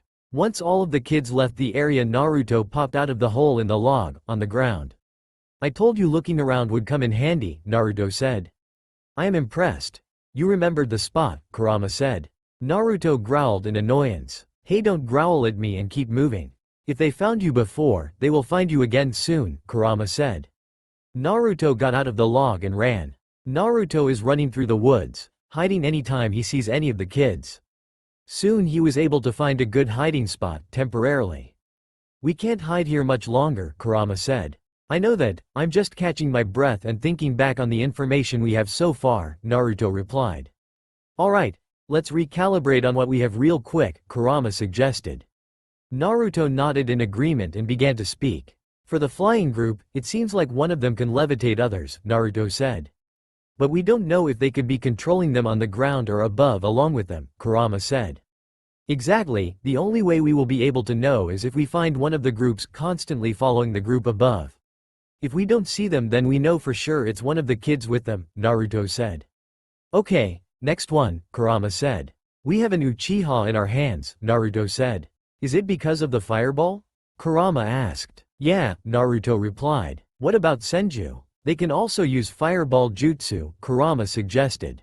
"That is possible, but you have to remember, they fought constantly in wars, leading to a deep decrease in the clan. If I recall, there are only 2 members of the Senju clan left. I doubt they will come out of hiding. If they are," Naruto said. "That is true. Next," Kurama said. "They have 9 different groups. 4 of them are covering the ground, 4 in the trees, and 1 in the sky," Naruto said. "They are also using code for each area of the woods," Kurama said. "If I remember it correctly, this is the code for each area," Naruto said. Naruto grabbed the nearest stick and started sketching the ground, making this. So it seems like they made a whole layout and 2 sets of teams are keeping a watch for each area while one group is watching all areas," Kurama said. "Yup, their job is to be an eagle eye for the other groups. This is actually smart, splitting into groups to not only cover more ground but so they can also make their enemy feel more trapped," Naruto said. "And they can use code so they can communicate with each other secretly. So they know exactly where their enemy is," Kurama said. Naruto replied. "These kids are going to be really dangerous in the future if they keep this up," Naruto said. "They will," Kurama said. "And we are currently in Area B2, Naruto said while pointing the stick to the area they are in. "What's the plan now?" Kurama asked. "We have to go into a more open area, enough for us to be able to move around," Naruto replied. "Are you suggesting that we should get all of them in the same spot to fight them at once?" "Yes," Naruto said. "You can't use your abilities other than Shadow Clone Jutsu," Kurama said. "But they never said I couldn't use a weapon," Naruto said. "You're right. Well, have fun, I'm going to take a nap." Wake me up when things start to get interesting, Kurama said as he laid down. Don't worry, I will, Naruto replied. Naruto is moving around the area in the woods, trying to find the groups but couldn't spot a single one. This is weird, is their recess time is over? Naruto thought. Naruto landed on the ground, from the trees and started walking around. It is too quiet, Naruto whispered. As soon as Naruto said he felt something tugging on his foot. He looked down to a vine wrapping around his leg. It's a trap, Naruto thought. He looked up to see kunais flying towards. Naruto managed to dodge them but was cut on his cheek by one of them. He hears more movement than he did before. They're coming, Naruto thought. Naruto quickly grabbed the nearest kunai and cut the vine. By the time he cut the vine, another kunai was flying towards him. He jumped up and landed on the trees. They're here, Naruto thought. Naruto looked around to see if any of them were coming out. Where are they? Naruto thought. Naruto stood there for another minute to see if any of them were going to come out. I guess it was a trap, Naruto thought. Naruto jumped down from the trees and started walking around. Where could they have go? Naruto was cut off by a sudden change to his body. What the, why can't I move? Naruto thought. Naruto started moving around, trying to cut loose but couldn't. He heard footsteps approaching him from all directions. He could see something coming from the darkness. It got closer and he could see it was the kids, every single one of them. So it was a trap, Naruto thought. All of the kids grinned. We got you, no, one of the boys said. You're not running away this time, the girl said. All of the kids charged at Naruto and all touched him. We got you, all of the kids yelled. The Naruto they were hugging went into a puff of smoke. What? All of the kids yelled. Naruto whistles towards the kids which draw their attention. Sorry, not sorry. I'm not that easy to catch. Naruto said while sticking his tongue out at them. Get him, one of the boys yelled. All of the kids charged at Naruto and Naruto started running. Hey Foxy, wake up, it's time, Naruto said. At the academy 10 minutes after the explosion. Iruka-sensei is standing at the doorway of the school. Where are they? They should have been here 10 minutes ago, Iruka said. Normally he would get worried, but with him knowing they are with Naruto he isn't that worried. I guess it won't hurt for them to have fun for the rest of the time, Iruka thought. Iruka turned around to head back inside the building but was stopped by a sudden shout. Iruka-sensei. Iruka turned around to see Minato and his family with the Konohas. What is it? Iruka asked. There was an explosion that occurred, Sakura said urgently. Okay, I will call Kakashi and Asuma over to the area, Iruka said. No, you don't get it. It happened where the playground is. Sasuke yelled. Shoot, Iruka said. What are y'all waiting for? Let's go, Iruka yelled. All of them started running over to where the explosion happened. I hope they are okay, Minato said. Me too, Kushina agreed. Naruto, please tell me you are safe, Iruka thought. They have reached where the playground was. Looking around quickly as they see no sign of the kids. Does anyone see the kids? Minato asked. All of them all replied with a no. Wait Dad, didn't Nahama come here too? Menma asked. That's right, Iruka replied. I hope they are okay, Kushina said. Everyone kept looking around until they heard a noise in front of the woods. Something is coming, Ino shouted. All of them looked over where the noise was coming from. They all waited, ready to attack to see Nahama coming out. Naruto looked forward to seeing them looking at him and stopped running. Nahama, are you okay? Kushina asked. Don't worry, I'm okay, Naruto replied. Where are the kids? Iruka asked. Oh, there are. Naruto was cut off by a kunai coming towards him. He turned around and blocked it with his kunai. What is going on? Iruka asked. Before Naruto could respond he jumped into the air, dodging the hand that was coming from the ground. They all saw who it was one of the kids. Guys now, the boy yelled. All of the kids came out hiding and were surrounding Naruto. No one was moving. The kids were staring Naruto down. Naruto is looking around him, waiting for them to attack. While the others are confused on what is going on. Do you mind telling me what is going on? Iruka said. We are playing hide and seek in our way, one of the girls said. Their way? Iruka asked. Before Iruka could ask another question, a girl started doing a jutsu. Rock stick, one of the boys shouted. He put his hand to the ground and rocks started coming out towards Naruto. Naruto dodged the attack to get attacked with another one. Naruto jumped in the air on time before he got hit by the kunai coming towards him. Hey Naruto, don't you think you're going easy on them? Kurama asked. Are you seriously suggesting to use your sword against a group of kids? Yes I am, Kurama said. Naruto thought before he put his kunai back in his slots on his ankle. Are you really surrendering now? The girl asked. No, I am not. I'm just taking this fight to a more serious measure, Naruto said as he put his hand on the back of his shirt and pulled out a small bar. He pressed a button and made it extend into a bow staff. This is getting more interesting, Kurama thought. The kids all charged at Naruto with what they got. Some are using their jutsus and some are getting loose to him, enough for them to get close combat to them. The group who were worried sick about the kids are all just watching the fight go down. Wow, Nahama is really fast, has great agility, and has great reflexes. I wonder what type of training he does, Minato thought. How is he moving like that? He is fighting as if he has a Sharingan. Kiyomi thought. Naruto, I can see you have improved a lot the past 2 years. Keep up with the good work, Iruka thought. He is moving his staff so fluently, almost as if he is dancing. I wonder if he can teach me how to use a katana, Sasuke thought. TCH, he is stealing all of the girls. I will make him pay for it, Kiba said with an angry face. By the time they stopped thinking, the fight was over. All of the kids were laying down on the ground from exhaustion. Are you guys done? Naruto asked. Don't worry, Nahama. We will get you next time, one of the boys said. I'll be waiting and you guys did a good job. You all worked together and were able to fall into your traps 3 times. You all are strong individuals. Become strong shinobis in the future, Naruto said. All of them smiled at what Naruto said and all said in unison.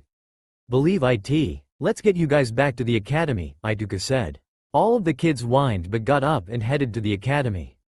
Hey Nahama, Menma shouted. All of them turned around to see Menma standing there, looking at Naruto. I want to spar with you right now, Menma exclaimed. You gotta be kidding me, Naruto thought.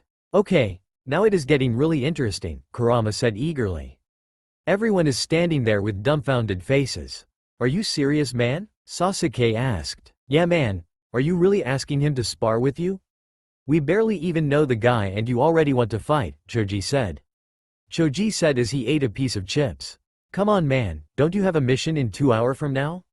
Iruka sensei asked. Like you said, it's in 2 hours. I have some time to spar, Menma said with a grin. Everyone looked at Naruto, waiting for his response. Menma is looking at Naruto with a grin on his face while Naruto is staring at him, with no expression on his face. Almost as if he is tired of his shenanigans.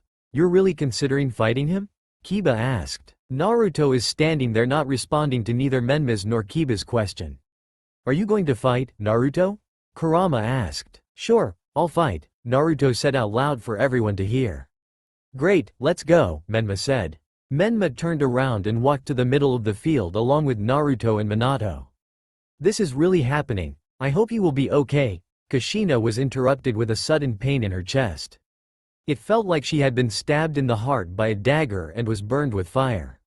She started grabbing her chest and fell to her knees. Everyone who was around her all looked at Kushina with worried faces. Are you okay, Lady Kushina? Choji asked after dropping his bag of chips. Iruka sensei and Shikamaru walked to both sides of Kushina, holding her shoulders to make sure she didn't fall forward. I'm okay now. I don't know what just happened but I felt a sharp pain in my chest out of nowhere, Kushina said while breathing hard. Did you eat something bad, Mom? Naruto asked. No, it only started after I thought about Nahama, Kushina replied. After Kushina replied her chest started hurting again. Started agonizing in pain like she did before. Does it still hurt now? Iruka asked. No, it just hurts worse after saying what I just said, Kushina said as a tear went down her face. Everyone looked at each other, not knowing what to do. Let me do my medical ninjutsu to try to soothe the pain, Sakura said as she bent down on her knees. That is not a good idea, we don't know exactly what is going on with her body. It will be best if we don't do it, Iruka said urgently. We should call Hokage Minato-sama over here. He probably knows what to do, Ino said as she turned around to yell for him to come over but was stopped by Sasuke.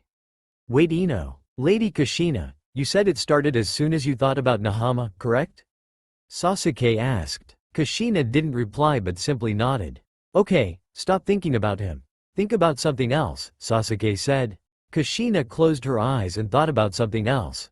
All of a sudden, the pain went away. How do you feel now? Shikamaru asked.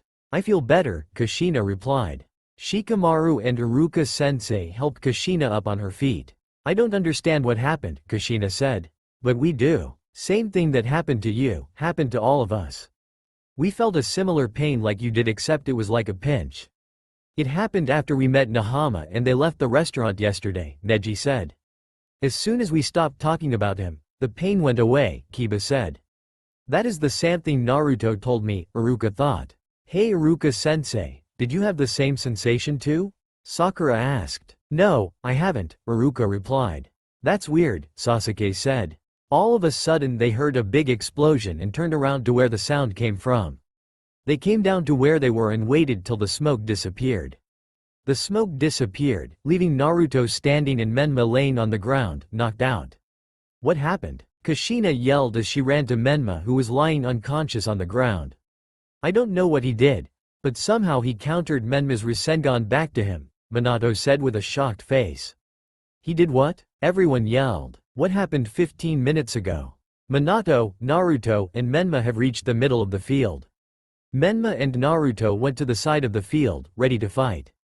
Okay, Menma, I already know you know the rules, but I will repeat them for Nahama. The only rule to this spar is to not kill one another. If one is conscious, don't continue. When you are ready, do your seal, and when I say go, you shall begin, Minato exclaimed. Naruto looked at Minato, confused. Are you confused, Nahama? Minato asked. What is the seal? Naruto asked. It is what you're supposed to do before you have a spar with each other. You fight each other with all you have, but you guys will still be comrades until the end, Minato explained. I don't want to be a comrade with a smelly spoiled brat, Naruto thought.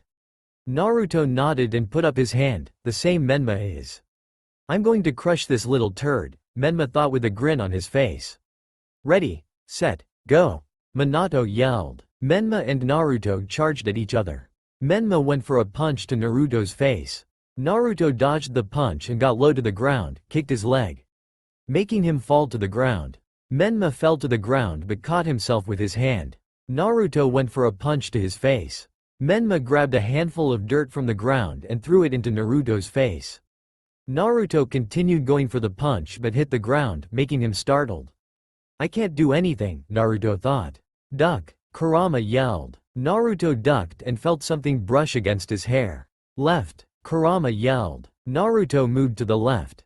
He is really good with his senses, Minato thought. Kurama continued telling Naruto what to do, with his vision not being the best.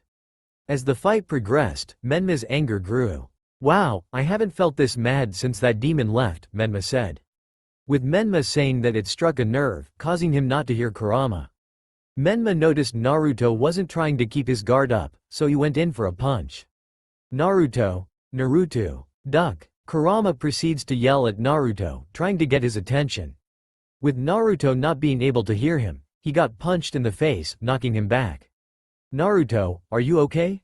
Kurama asked. Yay, I'm fine, Naruto replied.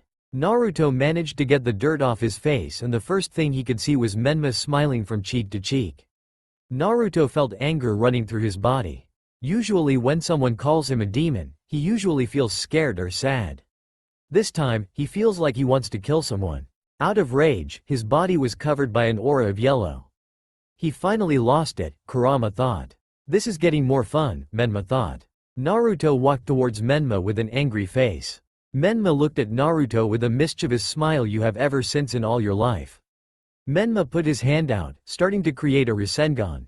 Menma charged at Naruto with a big Rasengan in his hand.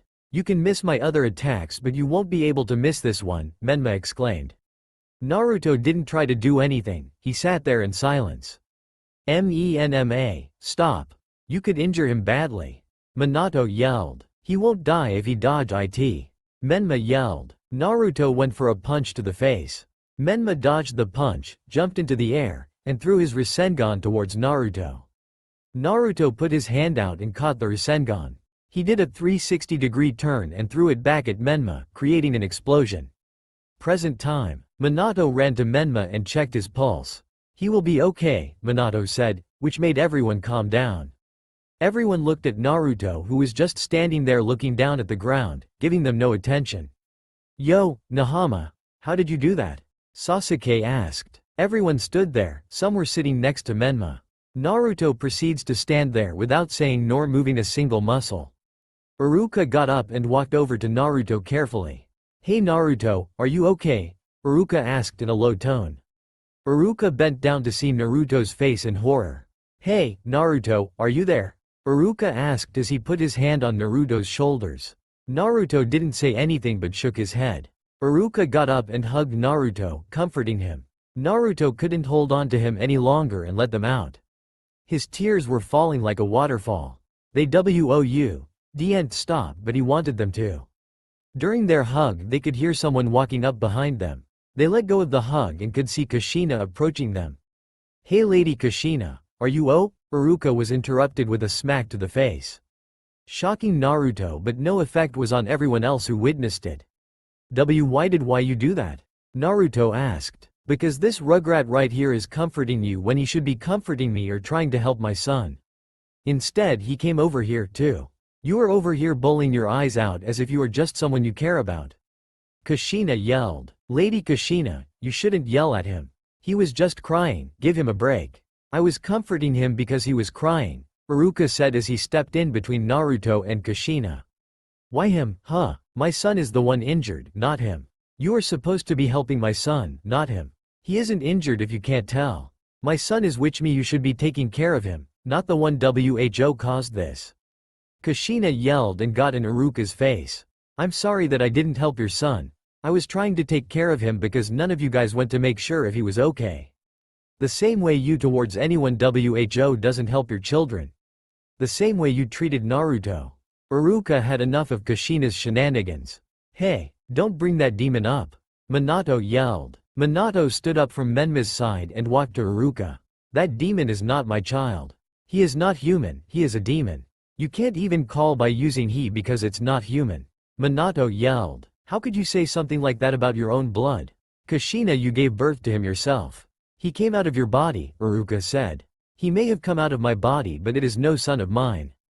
"It is the son of the devil," Kushina said. Everyone else except Sakura walked up to where the commotion was going on. They stood next to Kushina and Minato, as a sign they agree with what they are saying over Iruka. "Are you guys serious right now? You are siding with them," Iruka said towards the Konohas. "What they are saying is true. It was born with a demon inside it," Kiba said. Iruka didn't say a word but started giggling. Everyone was confused as to why he was laughing. "It's funny how you guys are saying these things, saying as if he was born with a tailed beast inside of him. You guys don't even know the real story behind how Naruto became what he is now. I bet you Menma and Naruto don't know either. Yes, they were there when it happened, but they were too young for them to remember what happened," Iruka said. "So what if we were too young to remember what happened? I don't care because he was born one and will forever be a demon," Naruto said. The Konohas agreed with what she was saying until they heard a sudden voice. "Guys, Menma is awake," Sakura yelled. Everyone turned around and ran to Menma, who was sitting up. "Hey Menma, are you okay? Does anything hurt? Do you need anything?" Kushina came rushing with so many questions. "Mom, I'm fine," Menma said with a smile. "I'm glad you are okay," Minato said as he put a hand on his shoulder. Iruka is standing there in disbelief. He couldn't believe not only are the Konohas treating him like this, but also the Hokage of this village. "Come Naruto, let's go," Iruka said. "Wait," Naruto said. Naruto walked over to Menma, receiving many disgusted stares. Naruto put his hand out, made a similar sign he made before. "You fought well. I'm sorry for hurting your son, I will never do that again," Naruto said as he bowed towards Kushina and Minato. Naruto looked back at Menma, waiting for him to do the same thing back. Menma looked at his hand and then back at Naruto and slapped it away. "I will not be your comrade and will never be your comrade. Ever since you've been here, I have been getting some bad vibes around you. Anytime I'm around you, I feel some anger taking over my body, similar to when that demon was here. Something is telling me you know they're demons or you have encountered him. I always trust my gut and so far, it hasn't failed me," Menma said. Everyone looked at Naruto with suspension. "I think it will be best for you to go," Kiyomi said. "Yeah, and don't come around us again," Kiba said. Naruto nodded his head and walked off. "Are you okay?" Iruka asked. Naruto didn't say anything but walked past Iruka. Iruka sighed and walked behind Naruto.